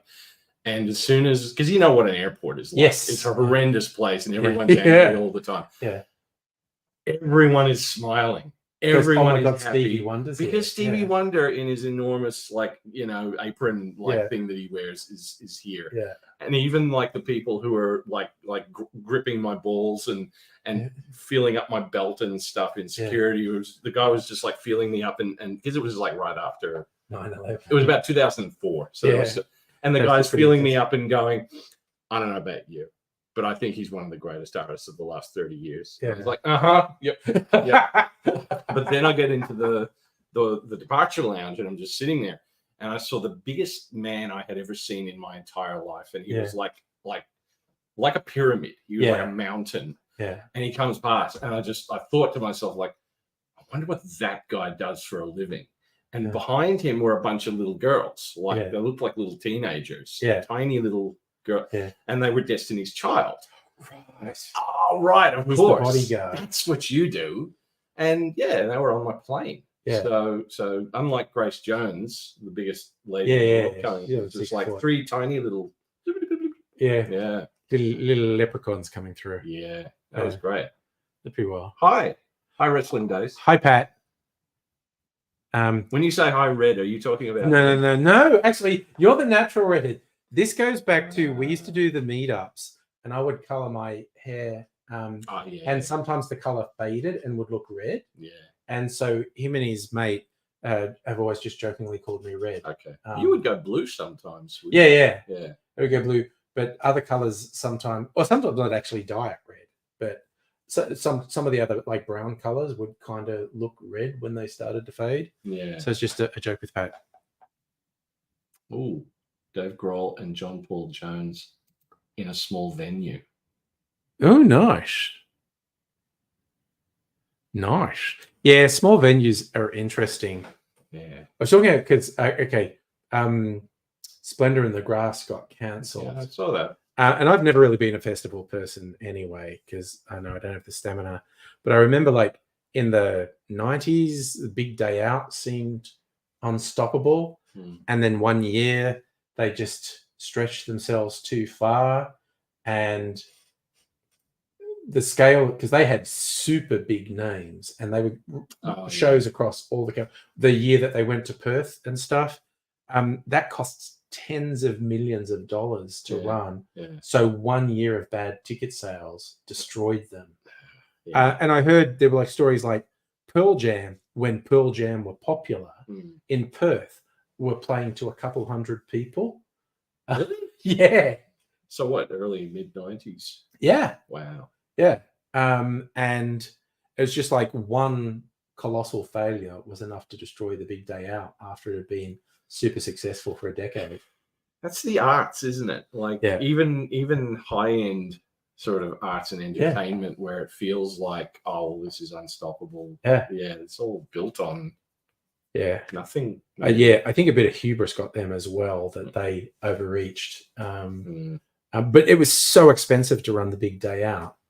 Yeah, we're both wearing yellow. We are. Or maybe you're orange. Mine's a bit more orange. Mine's a bit orange, I suppose. Yeah. Yeah. Kind of similar thing. Yeah. And that's also original art there. Yes, that's mine. I stopped the boats. Okay, I think I put the air conditioning on quite cold. in. It's already, I think we want to switch it off already. I'm all right. You're right? All right, we'll leave it on for a little while. Okay. I can use all the air conditioning you've got.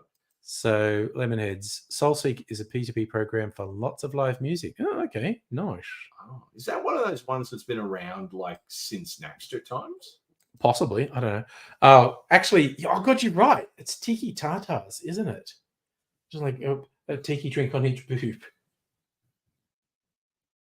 Ooh, Chog's been putting photos on the Discord. Need to open the Discord. Have you got a Discord? I have a Discord. Oh, all right. Angry Aussie server. Oh my God, there's a shit ton of stuff. What's on here? Chog takes beautiful pictures, actually. Oh. All right, I'll share these with everyone, actually, because these pictures are quite beautiful. Or just go on the Discord and see them. What have you taken them with, Chog? Are they on a phone? Or I think he uses a camera. Ooh, maybe there's camera discussion coming. Yeah, oh yeah, you can have a good camera discussion with Dave. I like cameras and old lenses, so that's nice. Where are they? Governors. Look at that, it's just beautiful. And I also love your framing, making them like panoramas. Yeah. So that's Governors at Mount Capitor. Mount Yollandida, ancient volcanic crater out towards Narrabri, New South Wales. That's my neck of the woods. I thought you were from WA. No, I'm from Dubbo, Western New South Wales. Oh, okay. Did you go to WA for uni? Nope. Were you ever in WA? Am I completely... You're completely off. Oh, no, I have visited WA once. I'm hoping to go this year. It is quite nice. I went to Perth for an event. But no, I went to college in Bathurst with Aidsy. Okay. Well, I have a feeling like you guys were both in WA. Don't know. Because we were in Western New South Wales. Yeah, Western, that's all. That's all Melburnian knows. Yeah. Oh, yeah. So West, whatever. That's probably Perth.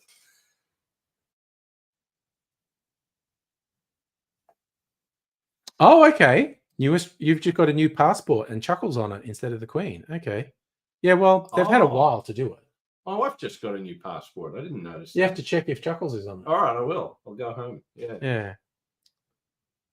Oh, it doesn't have a photo of him or anything, does it? It just says King Charles, I guess. I was trying to say Narrabri is about 2 hours from the nearest pub at Dubbo. Yeah, it is the middle of nowhere. Yes, Pat, I see you've been putting your wrestling stuff on the Discord. He loves the regional wrestling. Okay.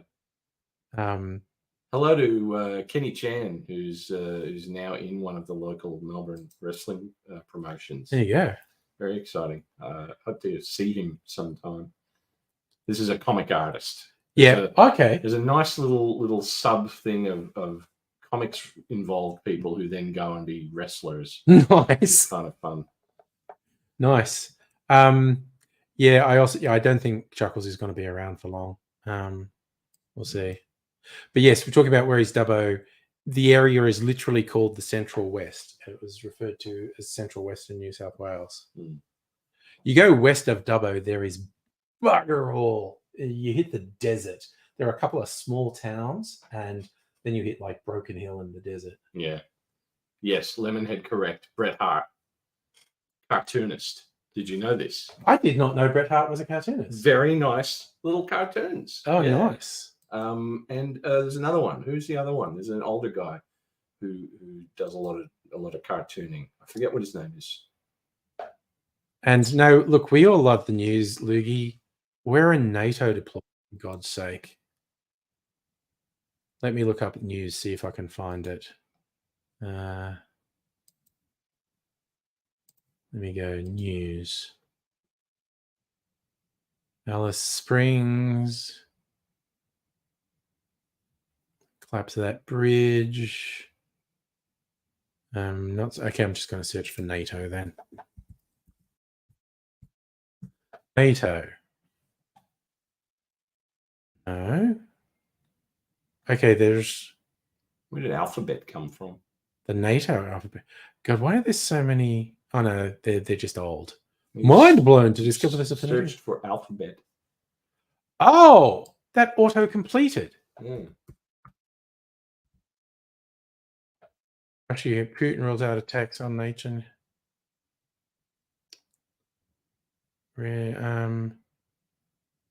Still nothing talking about deployment.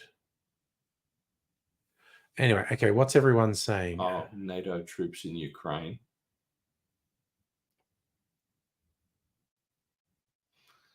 Macron made US angry with remarks on NATO troops in Ukraine. Deployed towards the Surokai Gap. Okay.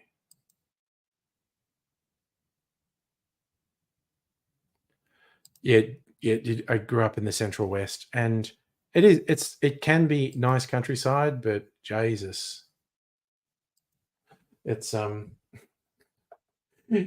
there's nothing. We even had a joke. I remember I used to, when the little Angries were little, would take them out to family Christmases in Dubbo like every second year. Mm. And we were driving one point, and it was just farmland, and it was just flat, and the fields had been plowed up and nothing being planted.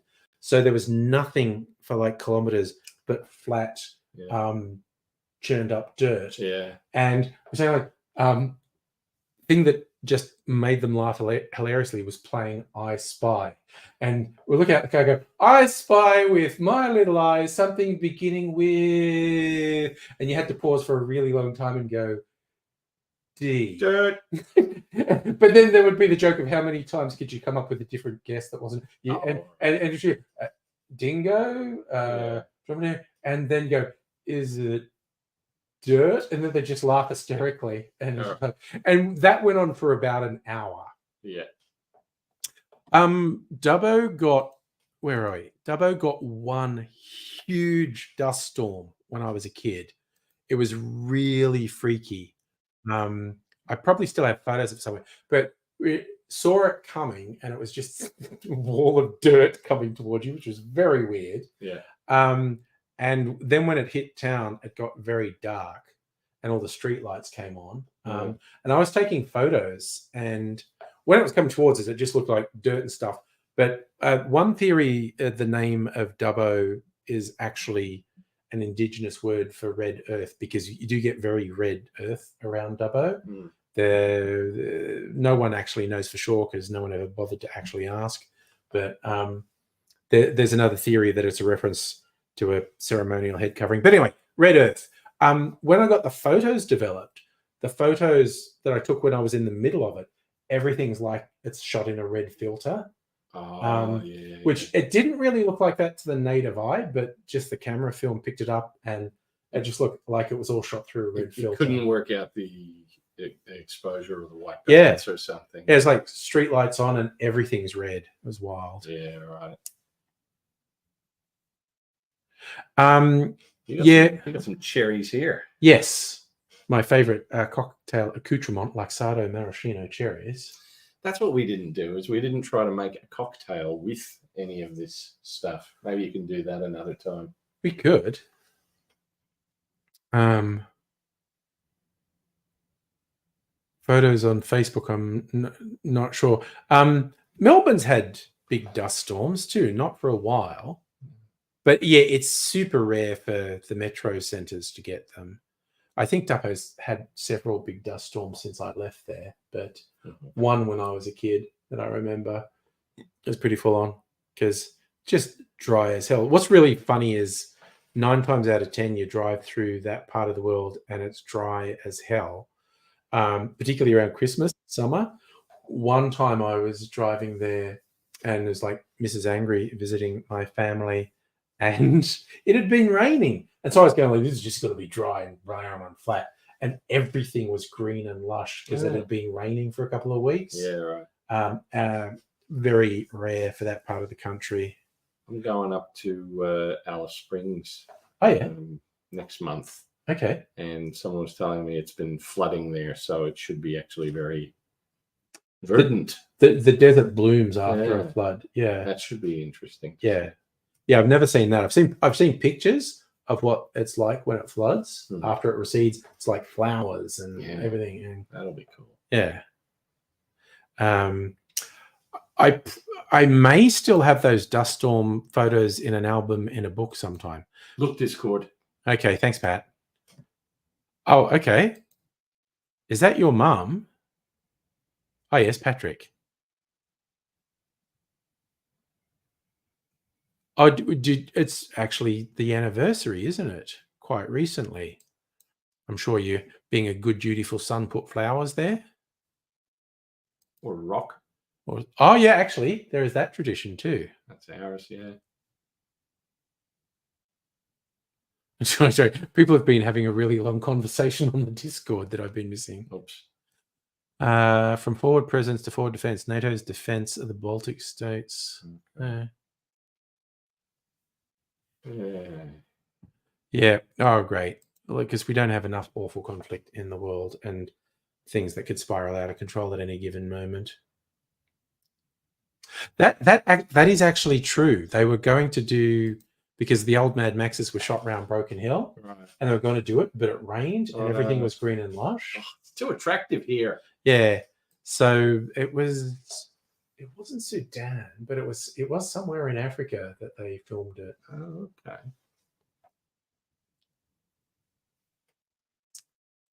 Oh, Cuba Petey's wild, actually, where everyone lives underground. I know someone who lived in Cuba Petey for a while, and she was just going like, man, that's a place, I tell you. Yeah. You go, because some people stay there for decades, and it's a special sort of crazy when you're in the desert and isolated. And yeah, desert people. Yeah. It's a whole thing. But also because everyone in Cuba Petey has a get-rich dream. Because, oh, really? Well, do they all involve opals? Yeah. Okay. They think they're just going to happen upon a huge opal. Okay, which could. You easily could almost anywhere. Yeah. I remember watching a doco, and what was fascinating to me is these people who'd been there for ages, scraping a living. They're going, worst thing that ever happened to me, a month or so in, I made a decent find. And I haven't been able to get that out of my head that I'm going to get a really big one. Because made a find that was enough to keep me going for a year. Yeah. And then it's just like the next big one must be just, and it's just this insatiable. Yeah.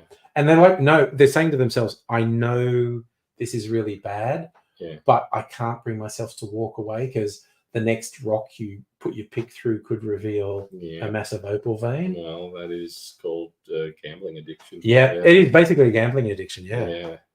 Yeah. That's tough. That's like those poker machines that are set to give you a little payout early on, so that you stick around. You never know. Yeah, that's literally what I heard, Chog. Some people never leave Coober Pedy. Not they live there. They don't leave. They don't go on holidays. So what is near Coober Pedy?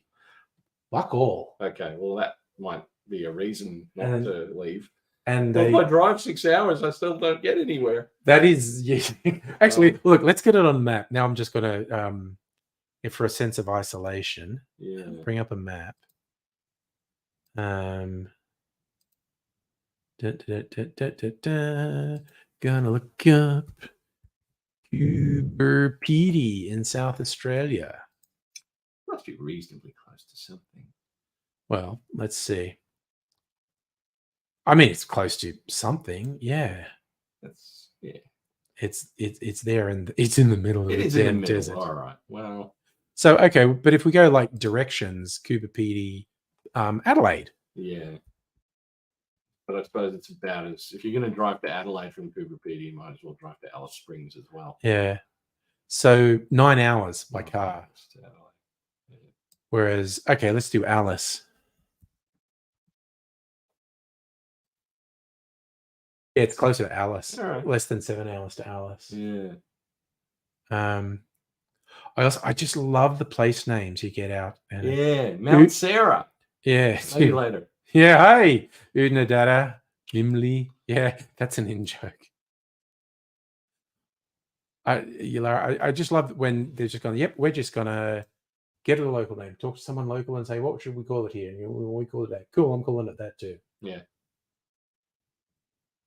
It turns out that the place name means the place that we live. Yeah, in the local dialect. And now, how far is Dubbo from Coober Pedy? Damn, 18 hours. Okay. A little further. Okay. But you can see, I meant to show this map. Anyway, I'm not showing the map. Yeah, everyone is just getting to watch us sort of look at the wow, maps are cool. Yeah. Oh, yes, Udnadada, you can only get there by a 4-wheel drive track and road trains. Yeah. Yeah, I like the drive Melbourne to Adelaide, but I always think it's shorter than it is. Like in my mind, it's 6 hours. Yeah. No, it isn't. No. Yeah. There is the inland way is quicker than it used to be. There are a few new roads, but yeah, it's remarkable. Like you can go the 12-hour way, go on the Great Ocean Road. Which nice. It is beautiful.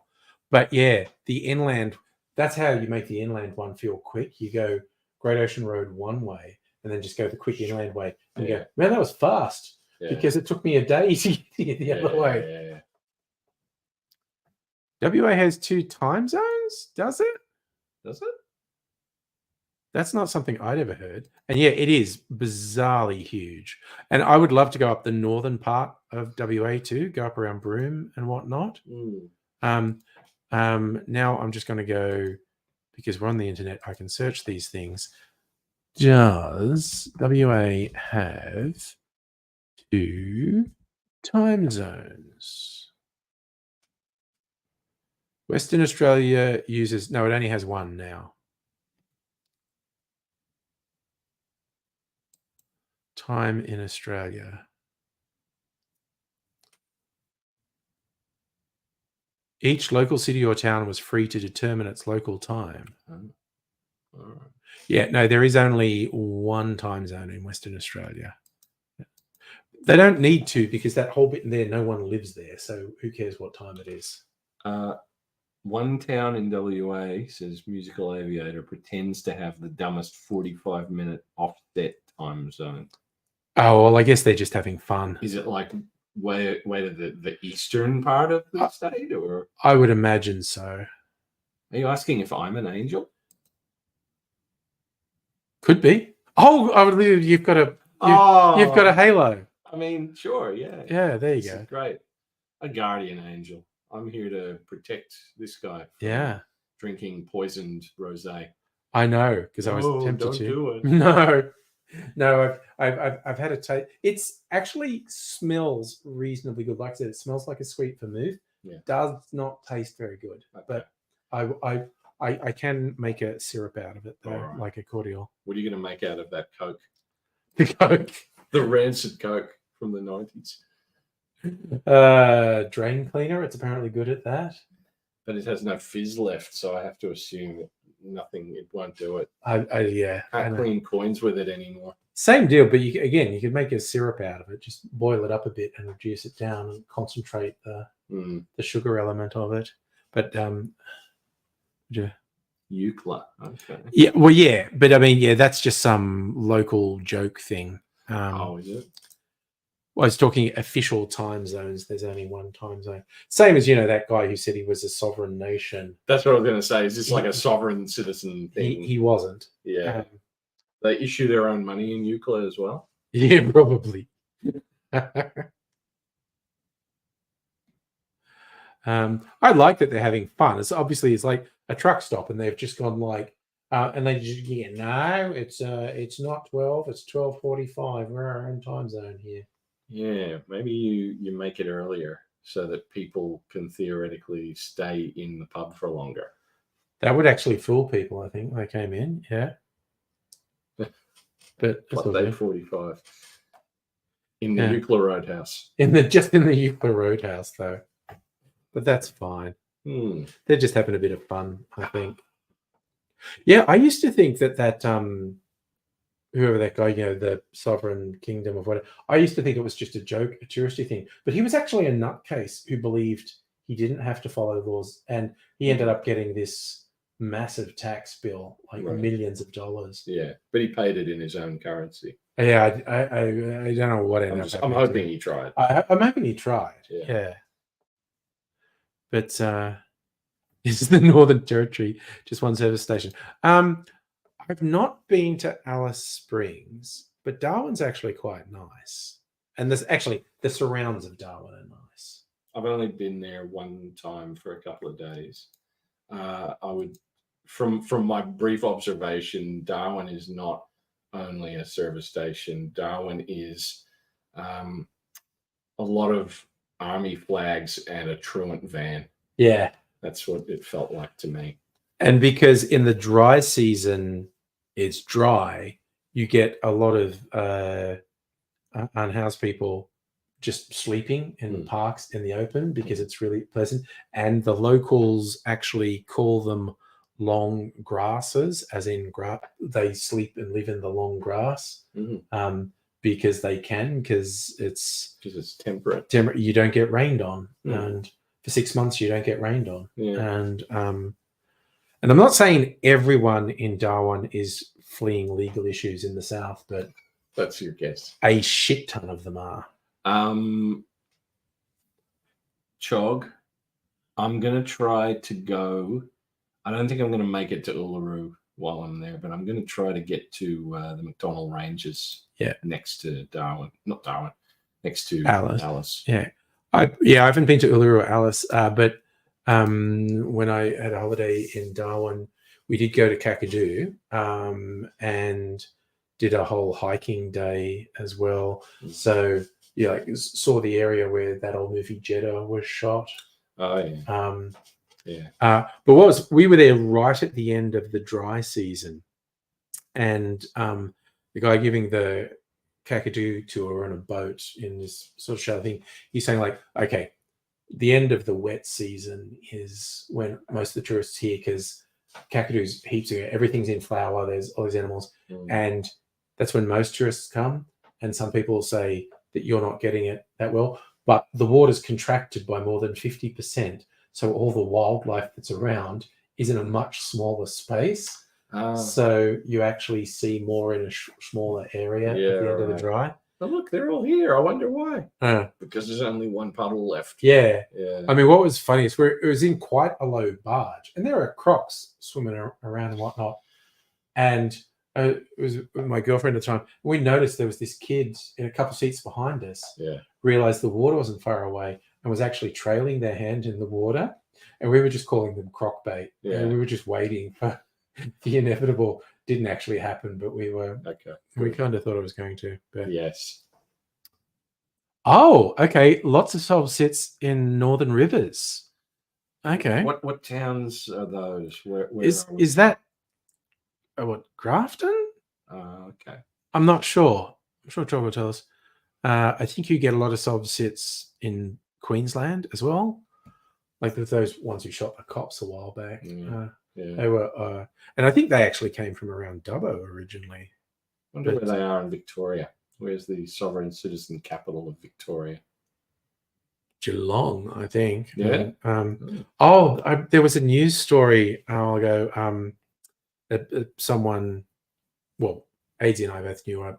He actually introduced me to her, and she was a bit weird, like, "Oh, I'm a Wiccan" type thing. Oh, yeah. But she actually got busted once. A cop pulled her over. I think like she didn't have number plates or something on the car. But a cop pulled her over and said, like, "Show me your license." And she's going, "I'm not answerable to your laws." But she didn't actually go sovereign citizen. She started saying, because she didn't take cops seriously, so she started saying stuff like, "I'm actually an alien from a higher plane of existence and your laws don't apply to me." Yeah. So the cop assumed she was high. I don't think she actually was. No. Okay. It's a good tactic, the confusing tactic, though. Yeah. I do that on trolls online. Yeah. Just you can't respond with what they expect to you. Yeah. You've got to give them something strange. So what? Yeah. But I think the cop assumed she was high or Okay. drunk, and he reached in the car window to take the keys out of the ignition, Oh yeah. and she floored it with this cop and dragged him a couple no. blocks down the street. Guess who got jail time? Well, yeah. Yeah. Yeah. Risking the life of a cop. It was all going so well until she did that. Yeah. The gas. Yeah. Oh, Lukey, you lived Okay, Byron. Yep. Arauco, Puerto Rico. Walk the beach on really clear nights. See the entire. Oh my God, I could just imagine the ambience of being on a beach with clear skies. That just sounds good.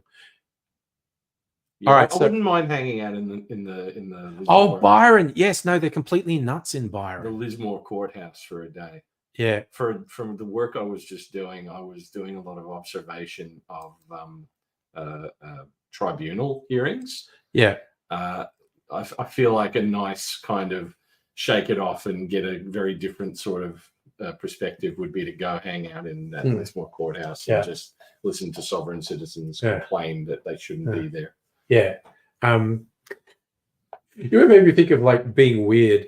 There's an Australian sort of crime drama, little bit like comedy show, Mr. In Between. No, but I would like to see it because it sounds like it's up my alley. It's phenomenal. And the fact that it's the lead guy is the creator and writer of the show, and he's like in his late 30s, 40s, and you're going like, how is this the only thing he's in? This doesn't make any sense. Because apparently like some 10 years earlier, he tried to sell it to one of the commercial networks and they said no. And then they launched a ripoff of it. And he was so disenchanted. He wanted nothing. He was just a taxi driver for 10 years. Yeah. But then he got a deal with the streaming things because there was a short film version of it. Okay. And it was, the brothers who have Blue Tongue Films.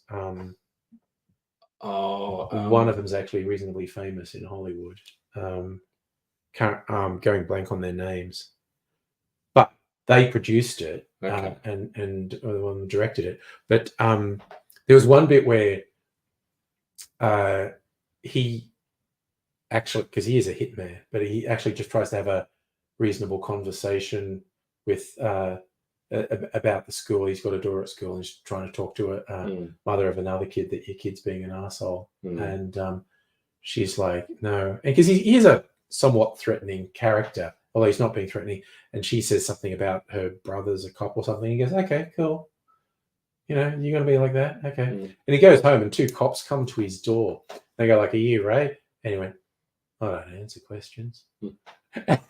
Anything the cops say to him, he just goes, I don't answer questions. Yeah.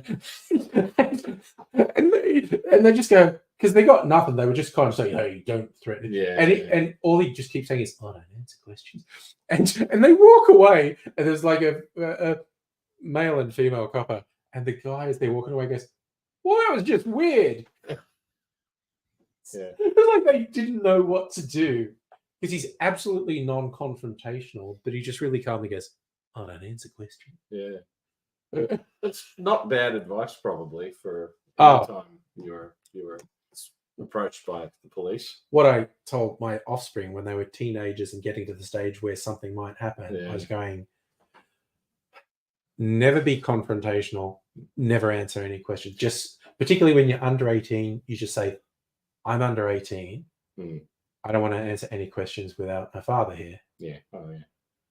And you stick to, and if you say that and they try and coerce you, they're now in trouble. Hmm. But as you don't be confrontational and never lie, just don't say anything. Yeah. The number of innocent people who've been fucked up by cops because they lied about something, they weren't actually guilty of the crime the cops were after or anything, but they panicked and lied about something. Yeah. And the cops just go, "Well, they just lied to me, therefore they're guilty of everything." Yeah. And the cops will fuck you up. So what's this? You freaking love astrophysics. Nice. Okay. Oh. And Lugie, you had me thinking that thing on the beach. That's another thing about Alice and Central Australia. At night, if you can just lie in the open and look at the stars, is just incredible. Where is that? Any particular place? Just that it's a lot of space. I'm thinking anywhere that's just remote. Yeah, I'm typically polite with the cops and pretty much plead ignorance. Again, this is good advice. I don't know. Yeah. There was a comedian years ago, I think it might have been Lawrence Mooney, Yeah. who did a bit where he was, because he had been a taxi driver for a bit. Yeah. Gathering research, and he had learned that the best way to be, like, if you have a bunch of loud bros who get in the back of your car and start making trouble, if you start trying to, get angry and get under their face, they will just fuck you up. But if you plead ignorance and you start asking them for help, was the thing to do. Okay. So if a cop came to me and was asking me, probably the best thing to do would be to go, "Do you know how to get to fucking East Richmond Station? I have been trying to do this all night. I keep getting, it's Richmond. It's not East Richmond. Why is East Richmond? It's not even on the same line." It's like that kind of thing. All right. Surely they're just going to, all right, well, the line is, it's this one. And that, plead ignorance, ask for help. Be confused. That's probably a good way to go. I love Chog's getting into his astrophysics hobby now. Neutron stars and quasars. Ooh. Gamma ray bursts. Oh, actually, that's one of the, and even solar flares, but I do believe I read something. I don't know if it's gamma ray bursts or something, but that people saying it is possible without warning. No one really expects it to happen, but it is actually possible without warning. A wave of space radiation could go through and blast all life from the face of the planet. A lot of things could happen. Yeah, I know. It's if you really want to worry about stuff, there's a lot to worry about. Well, Strictly Sega says so many flies in Alice, so now I won't be going. Oh God, That's you had flies landing on your fake eye. Oh no. I remember, I don't know if you would have seen it young, but there was, like, famously the Leyland brothers and but there were other wannabes. Albie Mangles was a funny one. But there was a film, it was from maybe the 60s or early 70s, called Northern Safari. And it's just these people who didn't know shit about shit are going on a road trip to Northern Australia. That's a bad idea. Yeah. And also, but there was one bit when the flies did it. He's going, "Guys, there's so many flies." He's sitting there and he's just killing flies. He's wearing shorts and he's just putting them on his thigh. And there's this bit where he's got like 50 dead flies on his thigh because there's just thick with flies. There you go, Loogie. There's a scientific hypothesis that it's happened. Yeah.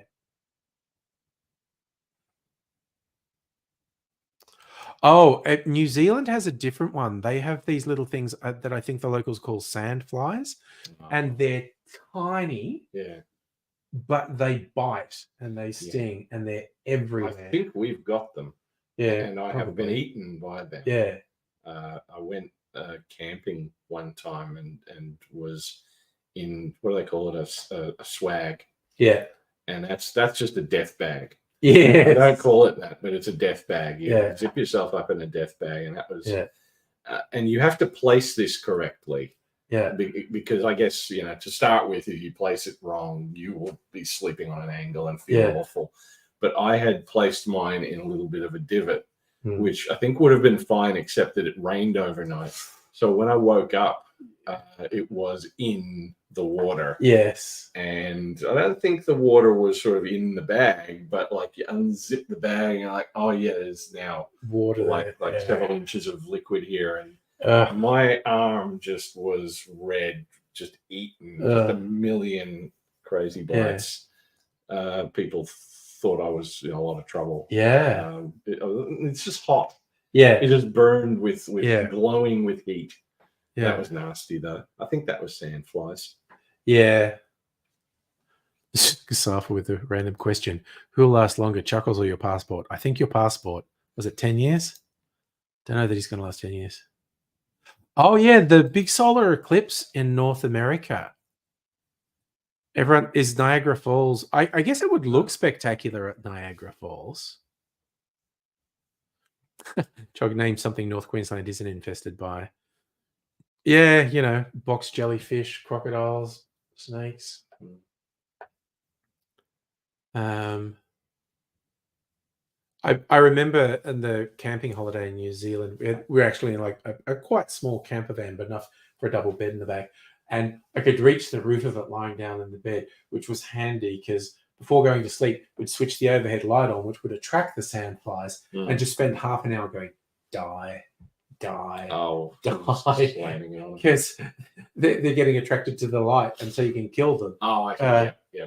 And to reduce the number that were there to eat you while you were sleeping. And then you put them on your thigh. No, yeah, that was just this weirdo. Has Dubbo... I don't think there's ever been a full solar eclipse visible from Dubbo. I could be wrong, but I don't think so. There may have been some partials. So, Luigi, hypothesis, there's an isotope called... Oh, yeah, no, I'm trusting that this is a thing you've looked up, and no. Because I only had a vague memory of why people saying it could happen. Chog, that was just me and Mrs. Angry, and that was... Ugh. Actually, you could work out when it is because there's videos on my YouTube channel. I don't know, 15 years ago? I don't know. Been on YouTube 15 years. No, I've been on YouTube for 16 or 17 years. About a year after the site existed. Mm-hmm. It was just getting big when I decided to do it. Yeah. And my original plan, as I said, I thought I was going to do stand-up comedy. Yeah. And I was going to work out material on YouTube. Mm-hmm. And because I know a lot of stand-up comedians, and I started to get a bit of an audience on YouTube. And it quickly became obvious I could get a much bigger audience on YouTube than a stand-up comedian. Like half the time, if a comic gets 20 people in a crowd, they think that's okay. Mm. And even the weaker videos were getting hundreds of views, and some of them were getting thousands or tens of thousands. So it was like, oh, no, I'll just concentrate on YouTube. Yeah. It's tough getting an audience anywhere. Oh, it's freaking nice. It's like the big festival, Splendor in the Grass, getting cancelled because people just aren't buying tickets. Mm. And I know because I tried to organize twice. I tried to organize big events around YouTube. Yeah. I just couldn't fucking sell tickets for it. How did Angry first find out about YouTube? How do you find out about any website that's taking over the internet? Everyone links to a thing. Yeah. It was just like literally, I was just watching Daily Show and Colbert Report clips because that wasn't possible to watch in Australia at the time. And that was basically what I was using YouTube for. And then I just had this brain wave of actually creating content. The masks, that was a product of my uni. The theatre degree, AZ and me did. We did a unit on Commedia dell'arte, the medieval Italian performance style where you wear half face masks and they're archetypes. All the characters are archetypes. So it's like the early version of, if you know the character that's referred to as a harlequin, you'll see there's bells and jingles that one, and the diamond pattern on. Yeah. The original one was called Arlecchino and was a vagrant. And so the clothes were regularly patched because Arlecchino was a vagrant. And Arlecchino was the protagonist who things would never really work out for. Some things would go their way, but it's kind of... And it also was the progenitor of the fool in like Shakespeare plays. It was comic relief. But anyway, that's where the masks came from, because we did that. I also miss the old internet. Back in the day when the internet was organic. Yeah, the algorithms are ugly. We might be seeing a turnaround when you see like little cultivated spaces like independent Discord channels. And it's about to get worse because of AI stuff trying to manipulate the algorithm. But people are going to go and hide from AI and from all this stuff. And I mean, people have gone back to newsletters, which is interesting. Yeah, I mailing spent lists. years doing a mailing list newslettery type thing and feeling like, nobody would see this. Yeah. But now nobody sees anything on social media. Yeah. You know, it's it's nice still having the newsletter and sending out things that way. Yeah. There's a great take on that. The writer Cory Doctorow coined the term "shitification." Really caught on. He's a good writer, and he's saying that's what's happened to all these IT social media platforms, and it goes in phases. The site promises users a great and wonderful thing and delivers it for a while, to them, but then fucks over the users and sells them to advertisers. But then at a certain point, fucks over advertisers and never delivers what it promised advertisers, and just rakes the last bit in for shareholders. And so the service gets worse and worse and worse, gets shittier and shittier, and he calls that shitification, which is really good on. Yep. Because it's a really good description of what happens. So what do you like about the earlier internet? It was unpredictable. Oh yeah. And it was the era of those fucked up G.I. Joe cartoons. Yeah. Where someone put a silly voice onto them and just made them go. Yeah. Yes, it's been wild. But there's so what was the 60% in reference to? I think I missed something. Probably alcohol content of something. Probably. 60% of the internet is AI generated stuff. The fact that new content, that's actually probably right. Because people have developed these engines for just churning shit out, and they're taking over things. So all the search engines were unprepared for this, and the search results are just throwing up meaningless shit. Yeah, I've started seeing Google image searches where the top ones are, it's just AI. Yeah. No, it's not what I was, because I'm looking for photo reference to draw something. Yeah. And there is apparently a thing you can put in the search thing that essentially means no AI. Oh, okay. Yeah. I doubt it's 100% effective, but apparently it's reasonably effective at filtering out AI stuff. Yeah. But is the internet dying? It's getting choked to death, certainly. But I think it'll just change. But like you're saying, people are going to migrate into little walled-off things. And like apparently... Go back to bulletin boards. Yeah. Well, Reddit, which is basically a bulletin board. Yeah. A lot of people argue that it's one of the best places on the internet now. And I was on Reddit in the extremely early days of it. And then I stopped. But now I just keep hearing people saying, particularly in properly moderated subreddits, is really good engagement and really good community and really good content. So, Raises Abigail around. I don't know. I haven't seen her tonight. It was the worst thing about AI, mindless repetitive adverts, which are AI.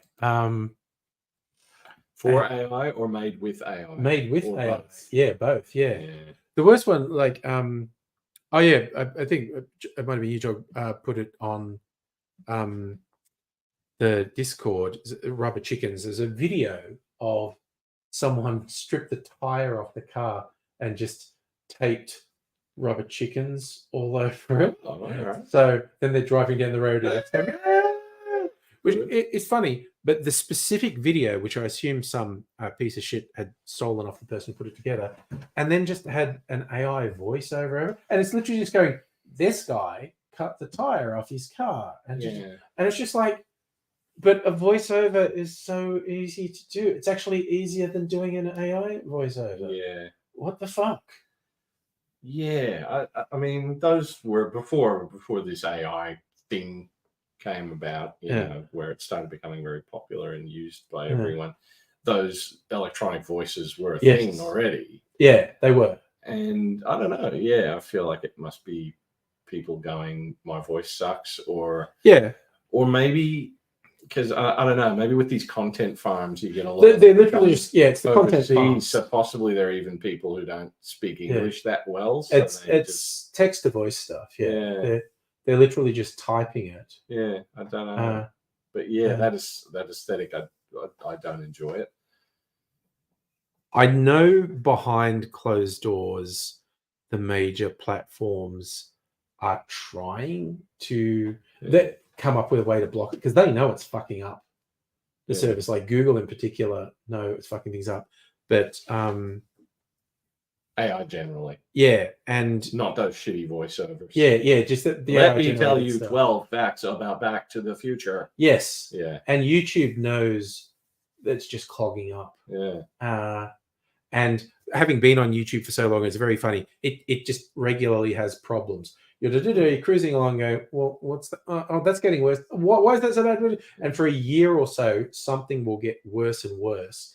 And then YouTube will finally find a way to deal with it, and they'll drop off. But then you'll cruise along, and what's this? And oh no, that's and it'll get worse for a year. And it's usually spam-related things, right? Oh, and also I got to remember, Mrs. Angry just went to bed. I got to not talk loud. We won't get too furious about it. Yeah, but I wasn't getting anything. That's the thing. The content farms can churn out thousands and thousands and thousands of items a day, so they only need to make 1 cent off each of them. Yeah. So, oh gosh, old school MIRC. Yes. I spent so much time on the IRC chat rooms. Sorry, Abigail bullying you with memes. The singer. So how Tim Smith is angry? Yeah, that's the folklore. You remember the liberal guy Tim Smith who crashed his car? The dumbest Tim in Victoria. Yeah, which is saying something. So that just became folklore, and the live stream how Tim Smith and I mean, I'm bordering on sober at the moment because we were just having little sips of all those things. Yeah, we needed you to really just sort of grab one and just drain it. Yeah. If you were going to drain one of these, which one would it have to be? Cherry brandy. Yeah, probably. It's going to be the lowest alcohol one. Stewart's Dundee. The funny thing is with the cherry brandy, I think I'd throw up from the sugar overdose before the alcohol overdose. Probably the Mandarino you would vomit. Yeah. Oh, yeah. Yeah, I just got to. What's in the barrels?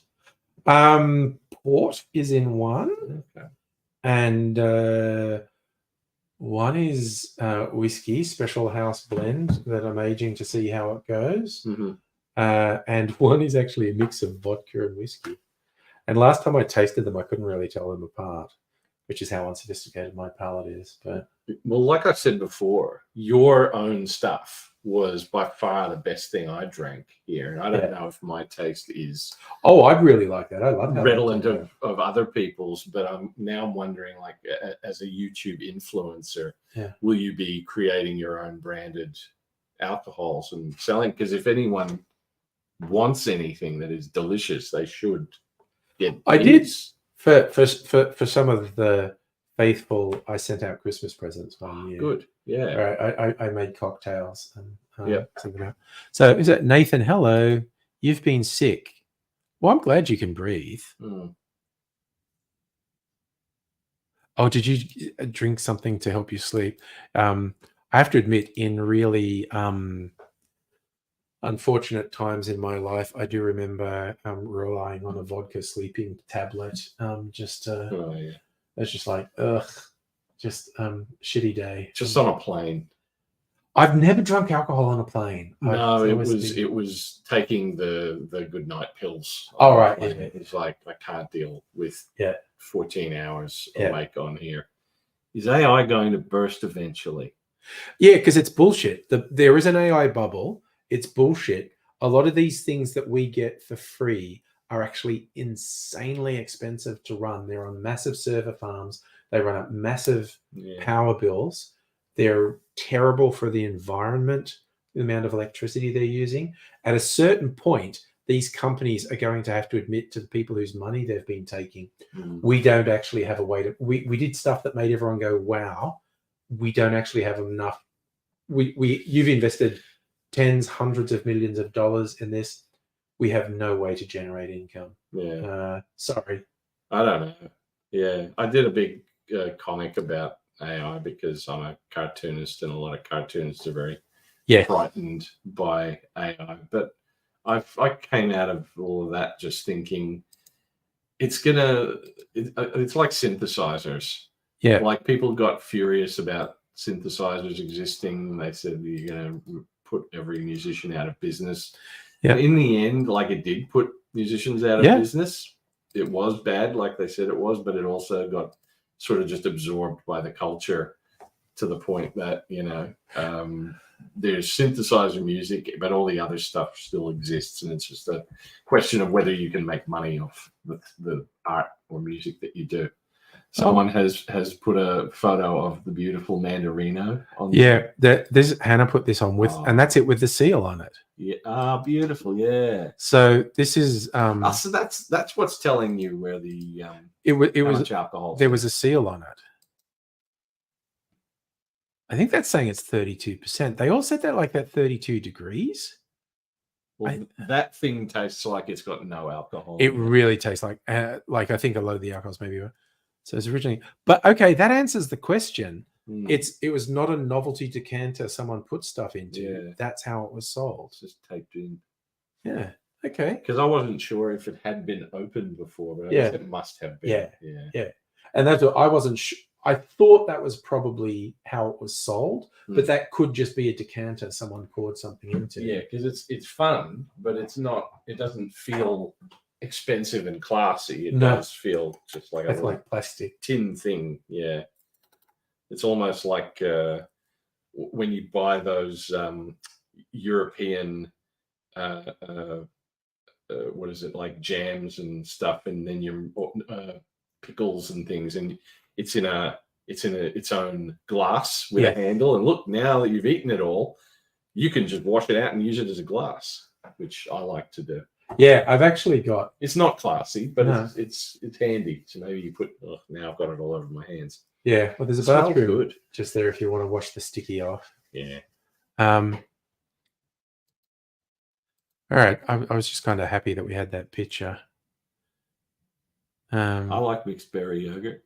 Yeah, mixed berry. I haven't had one in ages. Oh, is it a drum machine? See, and here's the thing. Like, okay, with AI, there's a similar thing with visual arts. Where's the line? I personally think these tech bro fucks just stealing people's work to do this shitty stuff. That's past the line. I think they're assholes.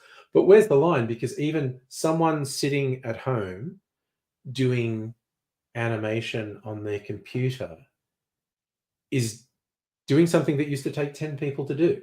Yeah. So I couldn't have been in the animation industry, or I likely wouldn't have been if I'd had to be doing it hand drawn. I just never would have had the patience for it. But I came along at the same time. Flash was becoming a thing, so I worked in animation because I knew how to use it. But that was the same time that all the local, the Sydney Disney studio and the Sydney Hanna-Barbera studio was closing up in the early 2000s. So there were probably people who were, either going into Flash animation or leaving animation at that point. Yeah. I mean, it's if you're going to be a hard purist, it's like you say, it's exactly about synthesizers and drum machines. Using computers for any visual arts. If you're going to be a hardcore purist, you could argue that. I think it's fine. People always adapt to tools, but who knows? After the AI bubble bursts, which it inevitably is going to, because it's bullshit, it might become a thing that people are a bit more comfortable using as a tool. Yeah, well, I mean, they've built it into Photoshop and things like that. So I don't think it's going away. And to some extent, it existed already anyway. Like they were already creating tools out of. I mean, AI is kind of a silly term for some of the things. It just means everything from traffic lights that read the traffic flow and make decisions. But just like Photoshop filters that can auto detect the thing that you should cut it. Like, is that AI? Not really, but now they'll call everything AI just to get the little bump off of it. Oh, the most embarrassing one, and there were some pretty embarrassing ones, but I think Spotify did it because all the music streaming services had auto-generated playlists. They just thought it's based on what you played. They'll auto-generate a playlist for you. And then last year, Spotify goes like, "Oh, AI's playlists," like the same fucking thing that's always been there, mate. Guess what? Turns out this is AI. Which, from a certain definition, it is. But it's just like it was so embarrassing when they tried to hype it. And it was just like, shut the fuck up, honestly. The vintage drum machines. That kind of sounds fun, like an analog drum. Actually, no, they're all digital, aren't they? But there's a very different old style. You don't need to go looking for an analog original one, Chuck. Like you can get all these redone versions, like Behringer and stuff. They would be almost the emulators. Nice. They're great. So China's always hacking everyone, basically. There's that, and the fun thing is, if you look at it, China's been whipping up nationalism. Well, God, ever since the revolution, but in the modern world, certainly since the 90s, and in benign ways, like movies, like you get these Chinese martial art movies, but they're about China's great and everyone else sucks. So the Chinese military don't have to launch cyber attacks on the Western world. The politicians just have to say, well, that country's fucking mean to us. And a bunch of zealot nerds in China will launch attacks from their home. It's that thing. So as in Lemonheads, you saw Terminator would be wiped up by AI. I think the current AI is just going to like depress us to death. It feels bad. Seeing it just, but it makes me feel bad just as an artist because you see things and you go, well, of course they were going to use it for that. Of course, bands who have no money are going to start using it to make their album cover on Spotify and stuff like that. Because you just go, as all artists, we should be able to have some solidarity, but musicians will just make their album covers with AI art, and artists will replace writers for their comics with an AI because they think it's a good idea. We'll fuck all of each other over. We don't, we'll get very angry. How dare you do AI art? But meanwhile, over here, I'm using an AI writing thing to generate a script for me. I don't know. That's just, I feel sad about humanity. That's human. Like I remember seeing like a reasonably well-known band, although past their prime, the Dandy Warhols did a video that was all AI animated, and there was a little bit of an argument in comments. Someone saying, "Oh, making like that's cheating." Some people go, "Oh, it's not cheating." So, and I went, "Well, you know what? Dandy Warhols, people are doing this with music as well. And are you going to be happy when someone uses AI to make songs that sound exactly like the Dandy Warhols, but you don't get any money for it? Because they are literally already doing it." I don't think I have a problem with the way anyone is using any of the AI. It's that the AI companies are so corrupt Oh, they're in scumbags. how they've kind of ripped all of the Yeah. training materials Yeah. off. Like most artists, I think would be like, "Oh yeah, do all of this if you want, but like give me a licensing fee." Or, Yeah. or you know, if you have something like Australia has copyright agency, so that when a piece of your art or writing or whatever is used for educational purposes or whatever, you get a little bit of money for it. Yeah. You could do that if you're an AI. You won't. You absolutely don't want to, but you could do that, and then everyone would be pretty sweet with it. And to what someone back up, I was saying something. Lemonhead. My friend quit drawing amazing pictures on paper for using a program, so he can easily fix mistakes. My brain almost broke. How sad that is. I mean, yeah, I do both. So I draw on paper. I'm not an amazing artist, but sometimes, yeah, I draw stuff digitally, and a lot of the time, no one would know. I don't have a problem with people, using even the AI tools. I think it mostly generates extremely uncanny and ugly stuff, but that's good for horror things. Yeah. Have you seen the video of it's before all of this? It's from years ago, but it's a video of what's his name, the director from Studio Ghibli, the anime director. Oh yeah, Miyazaki. Miyazaki being shown a demonstration of some sort of AI automated a character. Yeah. Have you seen that video? Yeah. Everyone, go and look up this video. It's great. They're just showing him. It's like a character that is zombified, and it's completely mutated, and it's kind of crawling along the ground and using its head as a leg and stuff, and it's extremely disturbing and uncanny. If you were making Japanese horror films, I guess, or games, that would be really cool. But they showed it to Miyazaki, who's like, regardless of the fact that he seems to be an angry motherfucker all the time, he's kind of, his work is just so human. Yeah. And it's so beautifully observed. Like everything, like the children in his films look and act like children, real human children. And so he's looking at this and just kind of, I think that this is perhaps an affront to humanity. He was pretty angry. But he's very quietly just sort of like, so this is disgusting.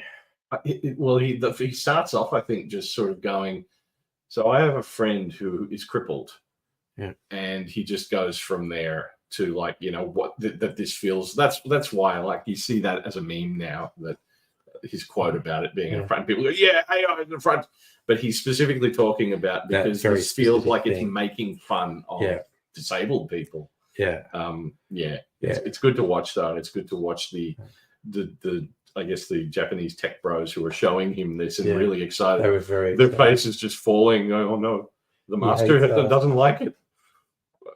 We are sorry. Yeah. But of course, the rate of improvement in those things, it blows my mind. Yeah. And almost certainly in as little as a year or two, they'll be able to produce video from written prompts that is basically impossible to tell it's not real. For most people, yeah. I mean, you'd have to do some forensic examination. But and the thing they're going to do is make movies with dead people. They're absolutely doing that. They've wanted to do it for ages. Well, that's what the Hollywood unions are freaking out about. Yeah. So to be able to just put Hollywood actors who have died or haven't died into your movie, and what are you going to do about it? It's like what they did to Crispin Glover in Back to the Future. Oh God, I only heard about that recently. So but you knew that in the second Back to the Future, that's not him. No, it's a different actor. But they did that essentially. They did the 80s version of how do we replace this guy without paying how do we keep him in the movie without paying the original actor and having him around because he annoys us? Yeah. Yeah, and apparently he really annoyed him. Yeah. But he's an artist. Yeah. Yeah. What they had done, they'd taken a cast of his face because they were aging him at Yeah. various points Yeah. with prosthetics, and so they had a cast of his face, and they hired an actor who looked kind of like him, and then made a cast of the cast they had and put prosthetics on that actor so he looked more like Crispin Glover. Yeah, they Star Trekked him. They, Yeah. put an alien face on, except it was the Crispin Glover face. Yeah. Yeah. I literally only found that out recently. I was like, again, knew he wasn't Crispin Glover in the later movies, but that they actually tried to make it look like him by doing that. It's like, wow, people in Hollywood will,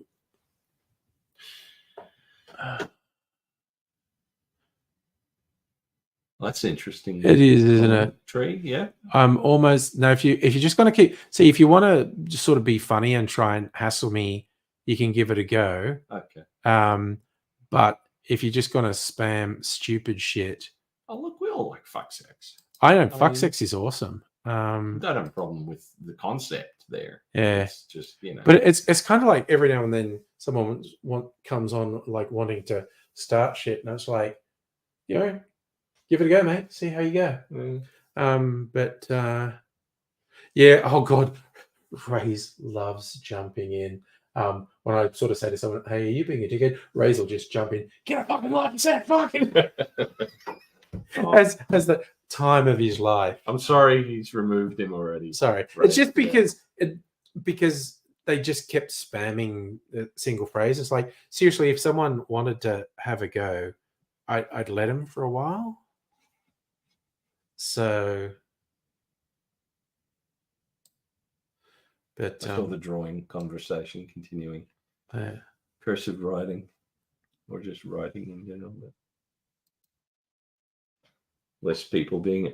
I mean, Well, the problem is not that fewer people will like draw and do art, because people just inherently love making art. Like they want to do it. I know there will be some people who will go, "Oh, well, why would I do it if the AI can do it for?" But I think most people want to do this stuff for themselves. It's just that fewer people will be able to make a living out of it. Not just like initially we kind of went, oh well, the people who are going to have their jobs killed are going to be people who are sort of doing low end stuff to start with. Like, I don't want to insult anyone, but if you're doing, say, like dog portraits or commissions, for stuff like that, there are some people who probably didn't want to pay you much anyway, who might have paid you to do a portrait of their dog, who now will just run a photo of the dog through one of the AI things, and theoretically you've lost that. But that's, there was always that. But that it's killing, actual work that people are doing. I've been hearing, stories of people in places where their bosses are kind of going, all right, you're going to be using AI to do some of this graphic design or illustration-y stuff now. And then they have to go, well, do I want this job? Do I want to stay in it? It's kind of fucked up that's happening. And it's not just low paying jobs. No. So it's not that people are going to stop drawing. It's that people who would have had the time maybe to make really cool stuff in their off hours maybe won't have the time, because it's harder for them to get arts work, or they have to remove themselves from making money from their art at all, which can be tough. And maybe a rebirth of some old school internet stuff will help, because you do get people who develop communities and not making millions, but are making a living because they, through sort of dedication, and because they're doing stuff because they want to do it. They get a following, and they either Patreon or merch stuff. Who knows? But this is the time to band together and form small communities and unionize and stuff like that. There's a group called Cartoonist Co-op.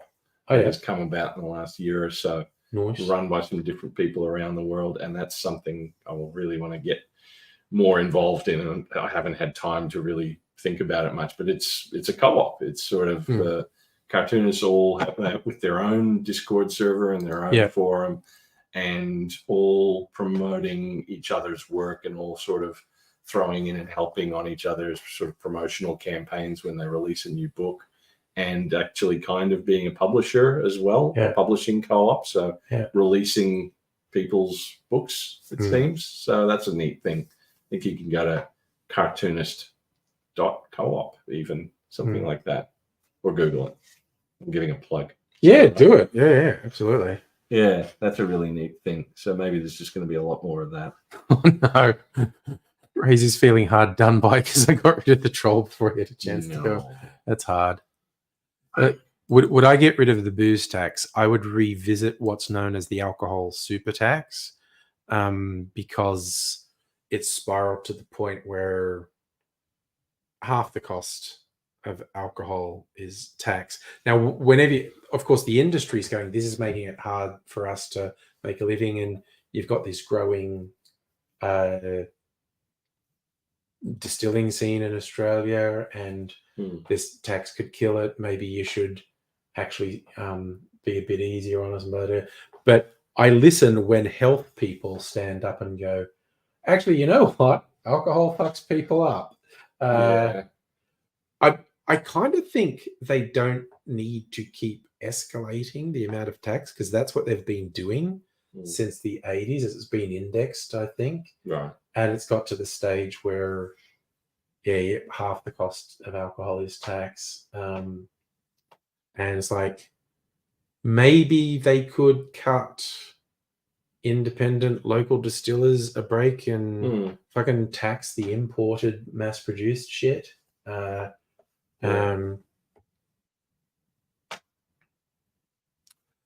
yeah, you're a fan of the sugar tax raise, and you're probably not wrong. I don't think you even have to tax assets at higher rate. Just get rid of the tax breaks for the things that encourage people with money to hoard housing. That's terrible. You've got to vote for your shirt. Thanks, Celtic. Was being referred to as tiki tatas earlier, because little tiki drink on each tata, and that's fair.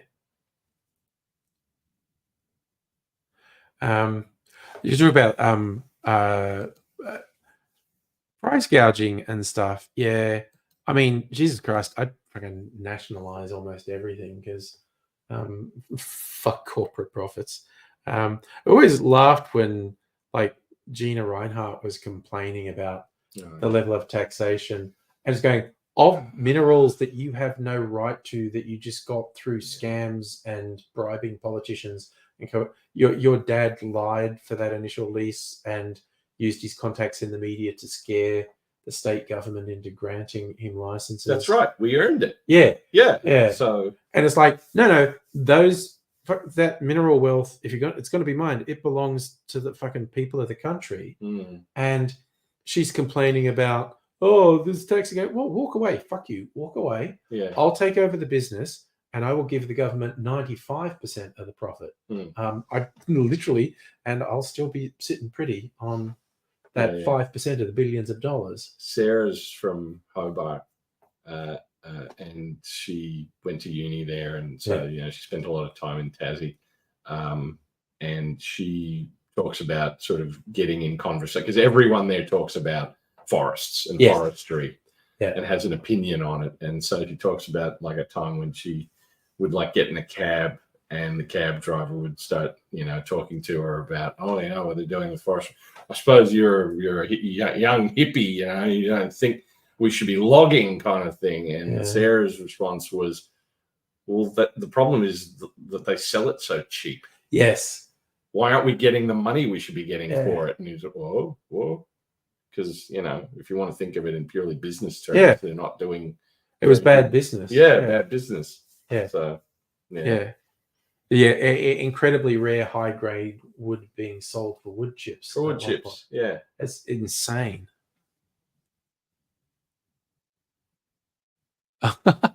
Monster energy drinks re-released original flavor and sugar free. Okay, I'm not aware of that. They keep. I do like the sugar. I actually just taste wise, I don't like the Monster with sugar in it. I love their sugar free ones, and they keep bringing out different flavors, and I always try them. And they're pretty good. The Ultra. I think this Mandarino.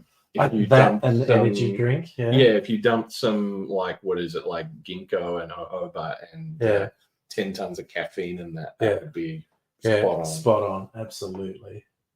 It's the same color as a lot of energy drinks. Yeah, it is an energy. It's just red lollies. So yeah, but I'm a big fan of all the sugar-free Monster drinks. I had one before the stream because I thought I might be drinking alcohol and want to stay up for a while. So there's normally no way I'd drink an energy drink in the evening, but it's like I think I'm probably going to drink enough alcohol to counteract it. So what is the best alcohol to mix with an energy drink?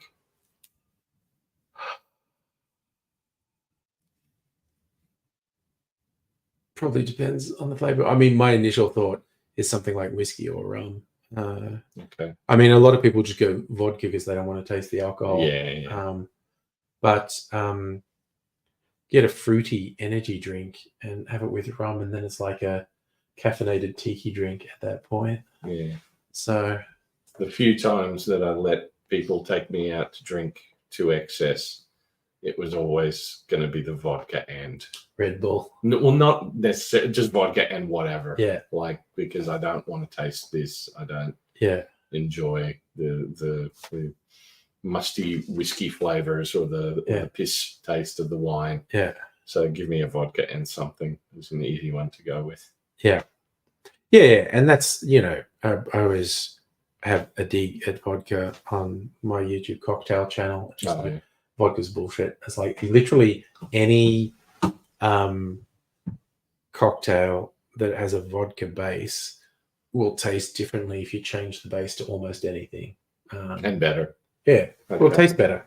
But vodka is an alcohol delivery system. That's and you can make a case in some things if the other elements you've put together have very specific flavors and you want to highlight the flavors, and then you just have vodka doing. Oh Christ! What the fuck is Buckfast? Is I think a fortified. It's made by Scottish monks. It's a fortified wine with caffeine in it. Well, that sounds fun. Yeah, it's like the most intense booze you can have with 75,000 refills in one sip. Again, I'll look it up for Buckfast. Where are we? Buck nasty. Buck. Oh wow, I can't spell. All the Mandarino you had. It was. See, Buckfast Abbey is where it comes from. Okay. But here we go. Buckfast tonic wine. Caffeinated alcohol drink consisting of fortified wine with caffeine. Yeah. Oh, in Devon. Okay. Yeah. So yeah, it is. It's a fortified wine with caffeine. So it's like it's port with caffeine in it. Why? To get drunk and but stay awake. Stay awake. Yeah. That's why people mix energy drinks and alcohol. Yeah. Made one with a guy who used to be on the stream regularly, Charlie. We called it Bad Decision Juice. So I heard about a thing, and now I won't remember what it's called. So this is a liquor that is popular with, I guess it's sort of come from perhaps like up Norway kind of way. Yeah. A Scandinavian thing, which has then come to Chicago, and there's a company there that makes Malort. Yeah, notorious. I heard about this and I went, I would love to try that. And I even went as far as trying to see, is there anyone who stocks it? I don't think you can get it in Australia, but I would love to try this stuff. It would be difficult to get here, but yeah, it's notorious for. It's just like super bitter. It's like the alcohol that people make YouTube videos of just people trying it so that you can see their faces. because you hear all these. Yeah, it's it tastes like rotten fish. It tastes like vomit. It tastes like all of whatever. What are you talking about? Camo. That's a uni friend of AZ's. Oh, yeah. Cafe Coretto. Why you bring up Cafe Coretto? It probably makes perfect sense. Was it orange original monster with vodka, drink 3, and Hendrix will perform Purple Haze. Mm. Alcohol and coffee. There are a lot of alcohol and coffee drinks. Affogato is a popular one. Where's the Tia Maria? Yeah, the Tia Maria's over there somewhere. Yeah, And mind you, the gin bottle, the Sabra. the Sabra, Yeah, the liqueur of Israel. It's chocolate orange, but it's not sweet chocolate. It is like bitter dark chocolate, and so it adds slightly reminiscent of coffee to me. yeah. That was pretty nice actually. That is interesting and has scope, I think. Yeah, Yeah. Dark chocolate kind of thing. Like, okay, so what I would do, there's a cocktail site I always go to called Difford's Guide. And he groups 20 best cocktails by ingredient. So I would go find his 20 best creme de cacao. Ooh, chartreuse. Oh yeah, chartreuse is actually yummy. Or I don't hate chartreuse straight, but you can make some really good cocktails with chartreuse. Someone gave me tequila and chartreuse once. Hoity hoy, that's an interesting one. Yeah, that was a vomit night. No, that's oof. Because green chartreuse is like 55% alcohol. Okay, I think it's down as white creme de cacao, but just ignore the white bit. This is cocktails with a chocolate flavor in them. Mm. See, that's gin, chocolate, Bianco. that a vermouth, that's an aromatized wine, and lemon juice. So that's sour. That's the same thing, but with tequila. Barbary Coast. See, and that's scotch and gin. Oh, it's just got cream in it. Yeah, that's dessert. Yeah. Mulatto. See, people put everything with chocolate: scotch, gin, tequila, tequila. So, and then you get the actual decadent ones. Creme egg cocktail. Yeah, trying to recreate the Easter creme egg. Oh, okay. I thought there might be actual egg in there. No. They haven't You done that. you put the Easter egg on there. So it's like vodka liqueur, chocolate, advocat, which is like a custard liqueur basically, and cream. All right. So something to give my daughter tomorrow. Yeah. But doesn't mean like people put everything with chocolate is what I'm saying. So Yeah.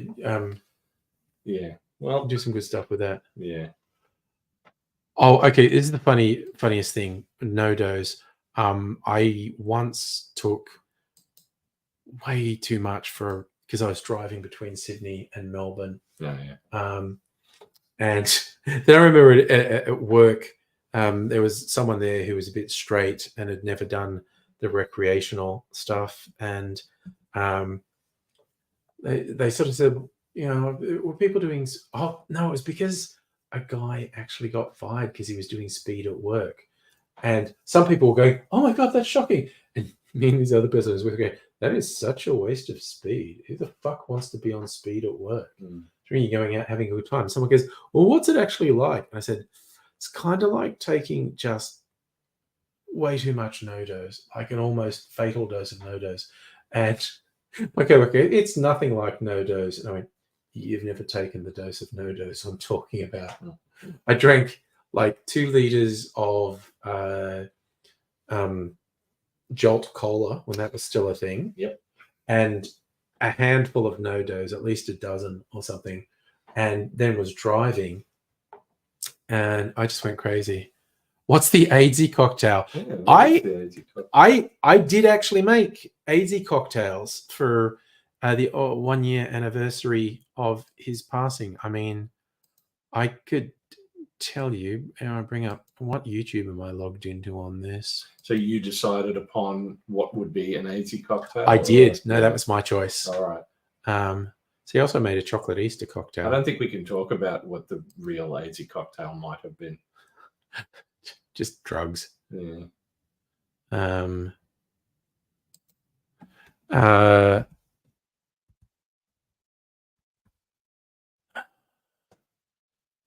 Because he loved his coffee. Yeah. I did. That's right. We would start with like a paint can's worth of coffee. Yeah. Yeah. And then it's just, what are you going to add to that? So there's a popular cocktail, the espresso martini. And because AD did actually like a lot of milk in his thing. So I made what I called the Code Grey espresso martini, because that was his stage show. Yeah. And so it's got 2 ounces, 60 mils of a coffee infused whiskey, half an ounce of an overproof rum, then half an ounce of sugar syrup, and 1 ounce of cream liqueur, because he also put shit tons of sugar in his coffee. So that was the Code Grey espresso martini, just a kind of beefed up espresso martini. Sounds good to me.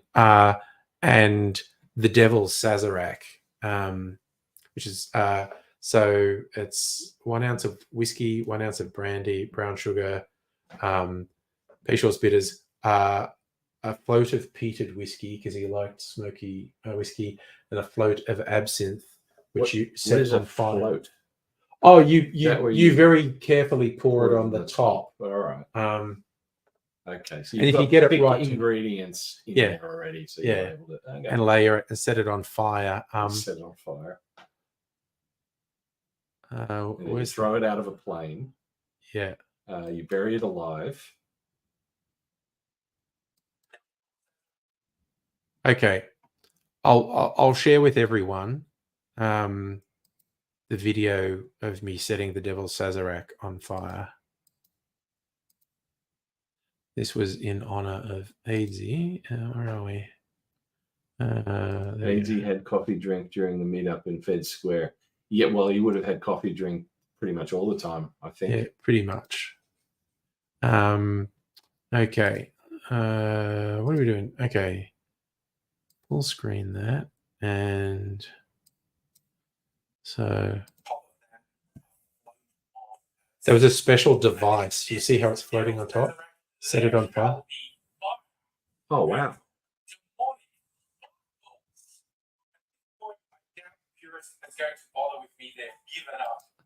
Yeah. So that was for AIDSy. The Devil's Sazerac's one of my favorite cocktails, and I just put some extra high proof stuff in it and set it on fire. Yeah. So that was the Devil's Sazerac. Good photography too. Yeah, it was fun. I experiment. That was shot on this GoPro. Does really good slow motion. Yep.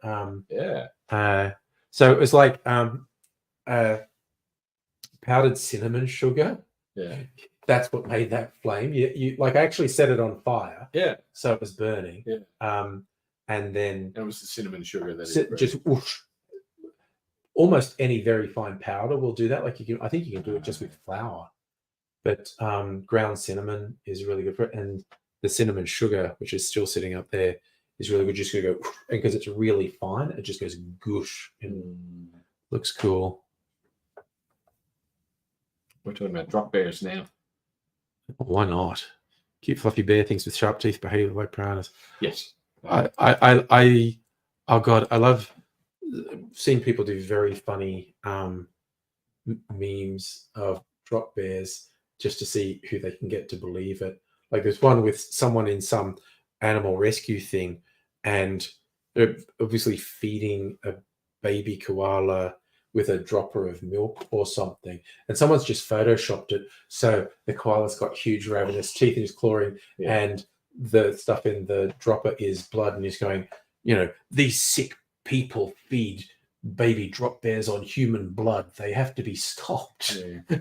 You can't do it anymore because we don't have like a TV networks that everyone watches. Yeah. But you know how you would sometimes have like say Channel 9 would have a series of shows. This would happen in the US probably more. A US network would do a night of shows, like the Thursday night shows, where maybe one character would show up in all of the shows. Yeah. It would be nice if you could do that with Drop Bears, where a whole night of Australian programming, and each show has a drop bear and makes very clear that this is real. Yeah, they are real. So you could do it on like the border security show, like someone is trying to smuggle a drop bear, and then you would do it on the police like chase show, and it's just a guy who the car is being driven by a drop bear, but they have to play it completely straight. Yeah, that would be nice. But nobody watches television anymore. No, that doesn't work anymore. Yeah, it's the same as there was that period which lasted for decades, the Sunday night movie, where you go into work at Monday and it'd just be the conversation like, what did you watch last night?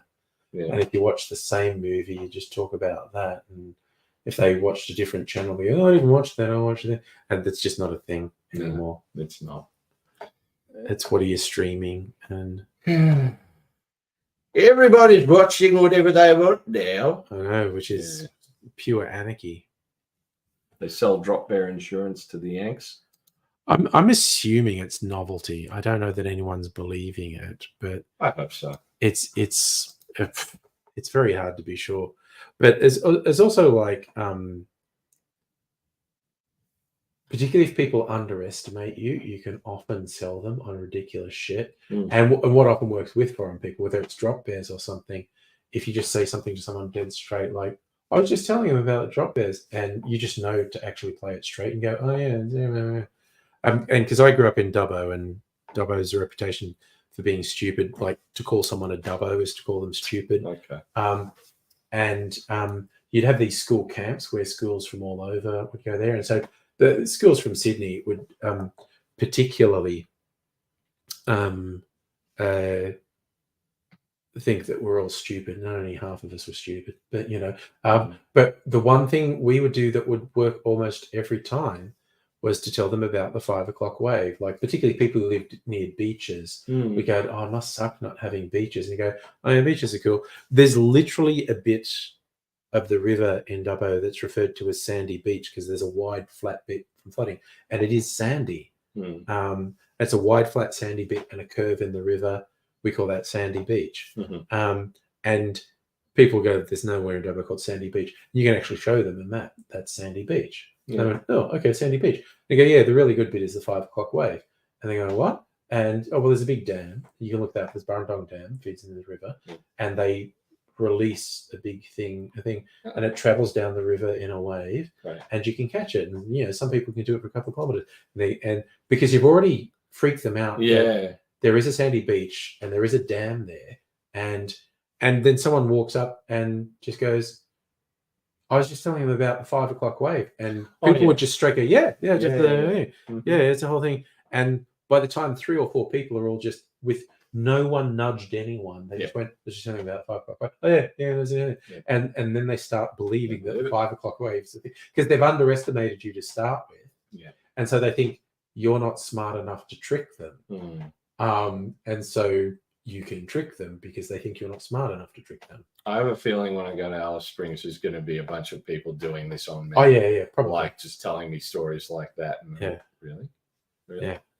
There's also, I mean, Sarah went to Tennessee. Yeah. And while she was there, Florida. It was Florida. So a lot of swamps, a lot of that kind of. Yeah.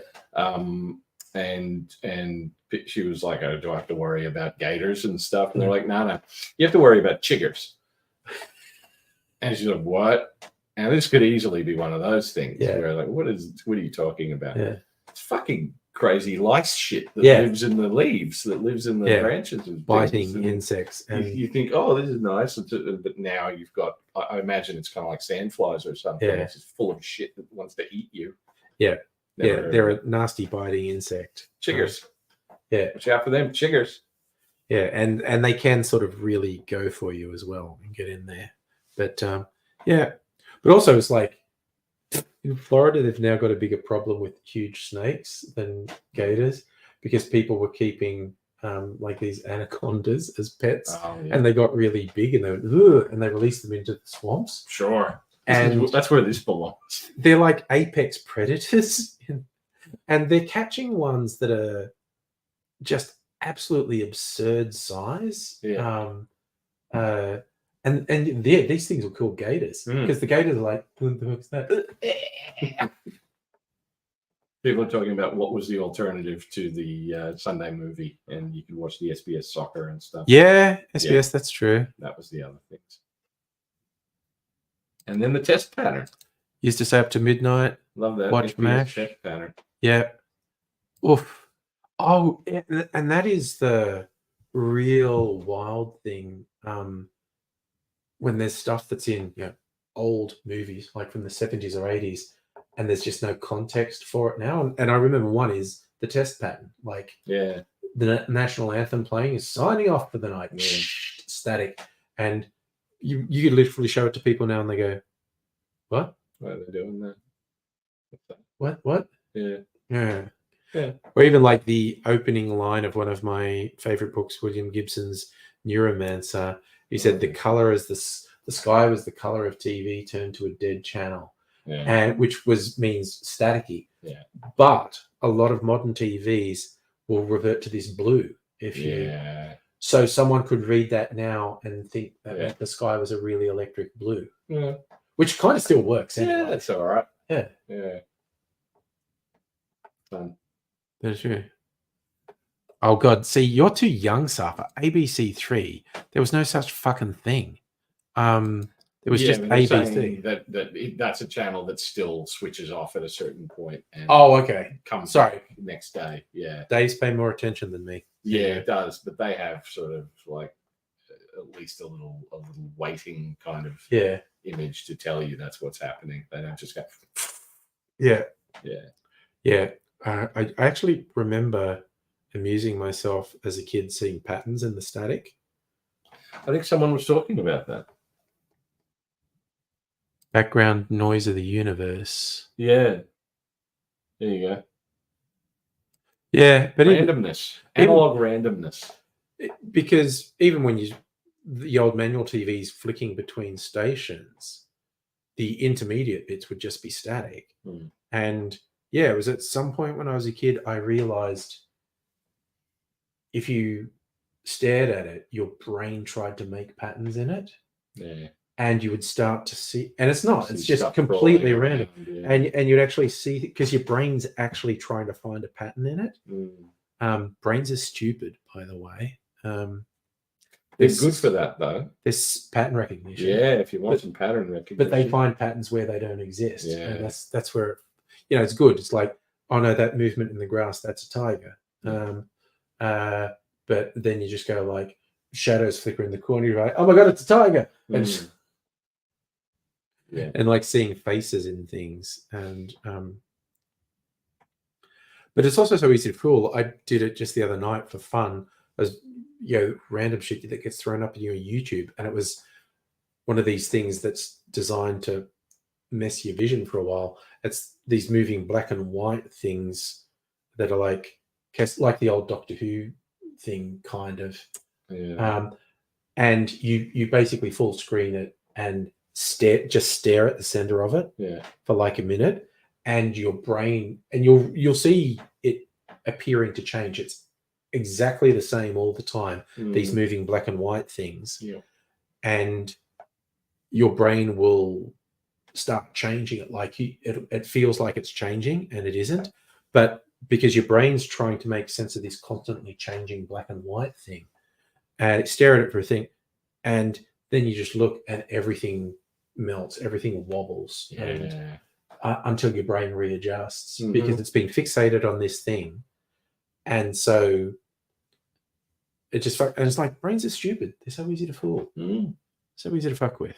Yeah. I had a nice time taking Rachel outside into the sun and going, all right, look up and close your eyes and keep them closed for a while so that you get that build up of orange, kind of. And now look down and open them and everything is blue now. Look what your brain did to you. Yeah. But your eyeballs did, dear. Yeah. Yeah. Brains are pathetically easy to fool. Oh, Quite man, it's honestly. getting late. I don't It want is. to end this, but Yeah. I probably need to go home. Oh God, it's 11:20. Get Yeah. some sleep. Yeah. Yeah. Got eggs to eat tomorrow. Yeah. Good call. I was just so happy I remembered to turn off my alarm because obviously normally going to work on a Friday. I remember Happy Tree Friends on SBS. I've got Happy Tree Friends on disc. My favorite was Flippy, the a Vietnam veteran who had post-traumatic stress flashbacks. And someone would trigger him and he'd just kill everyone. I remember Liquid Television on SBS. Ooh. That was great. And Eat Carpet.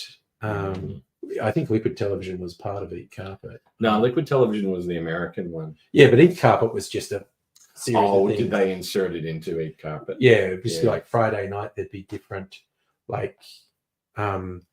different weird animations and Space goes coast to coast. And, Eon Flux.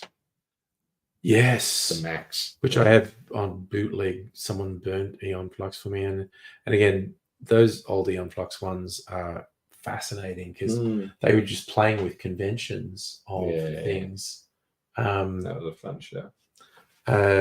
Like setting up an expectation and then just not delivering on it. It's just like, because you're used to the hero, the protagonist winning. Yeah. And they would set it up so I'm following all the steps that the hero normally goes through and then they win.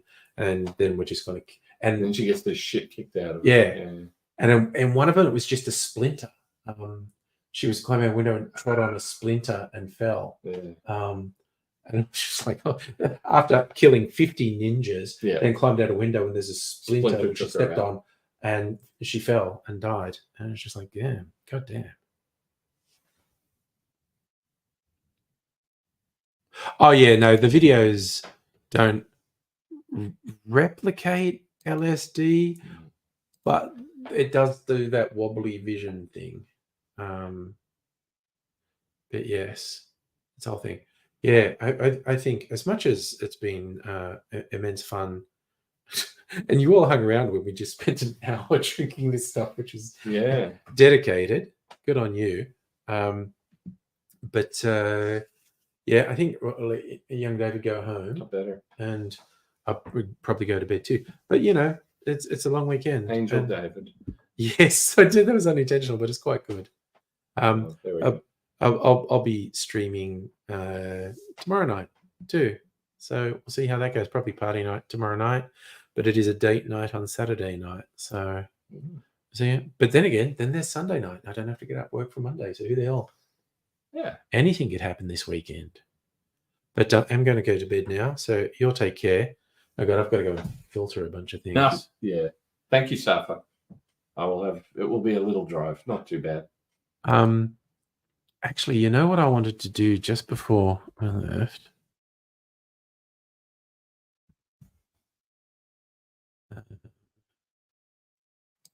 I have played this for people before, but I just want to find Be a Man. Yeah. I know that's association. Oh, so chuck a bit of glass on it. Yeah, chuck a bit of glass on it. This is okay. I could have put the other one on that I actually do a voice in, but I think this is we'll do this to remember the old days. Bit of AIDSy. Bit of AIDSy. Just make sure this is work. Oh God, I keep clicking on the wrong thing. Okay. Yep. All right. I'm going to full screen this and play this.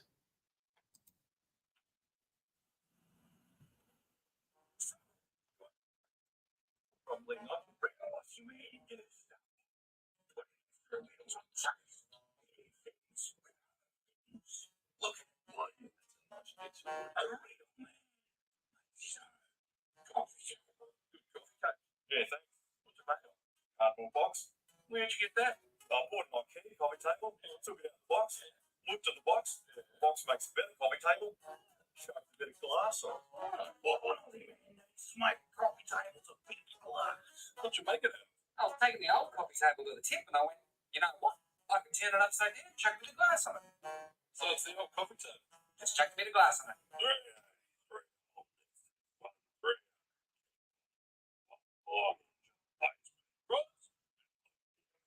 You just chuck a bit of glass on it.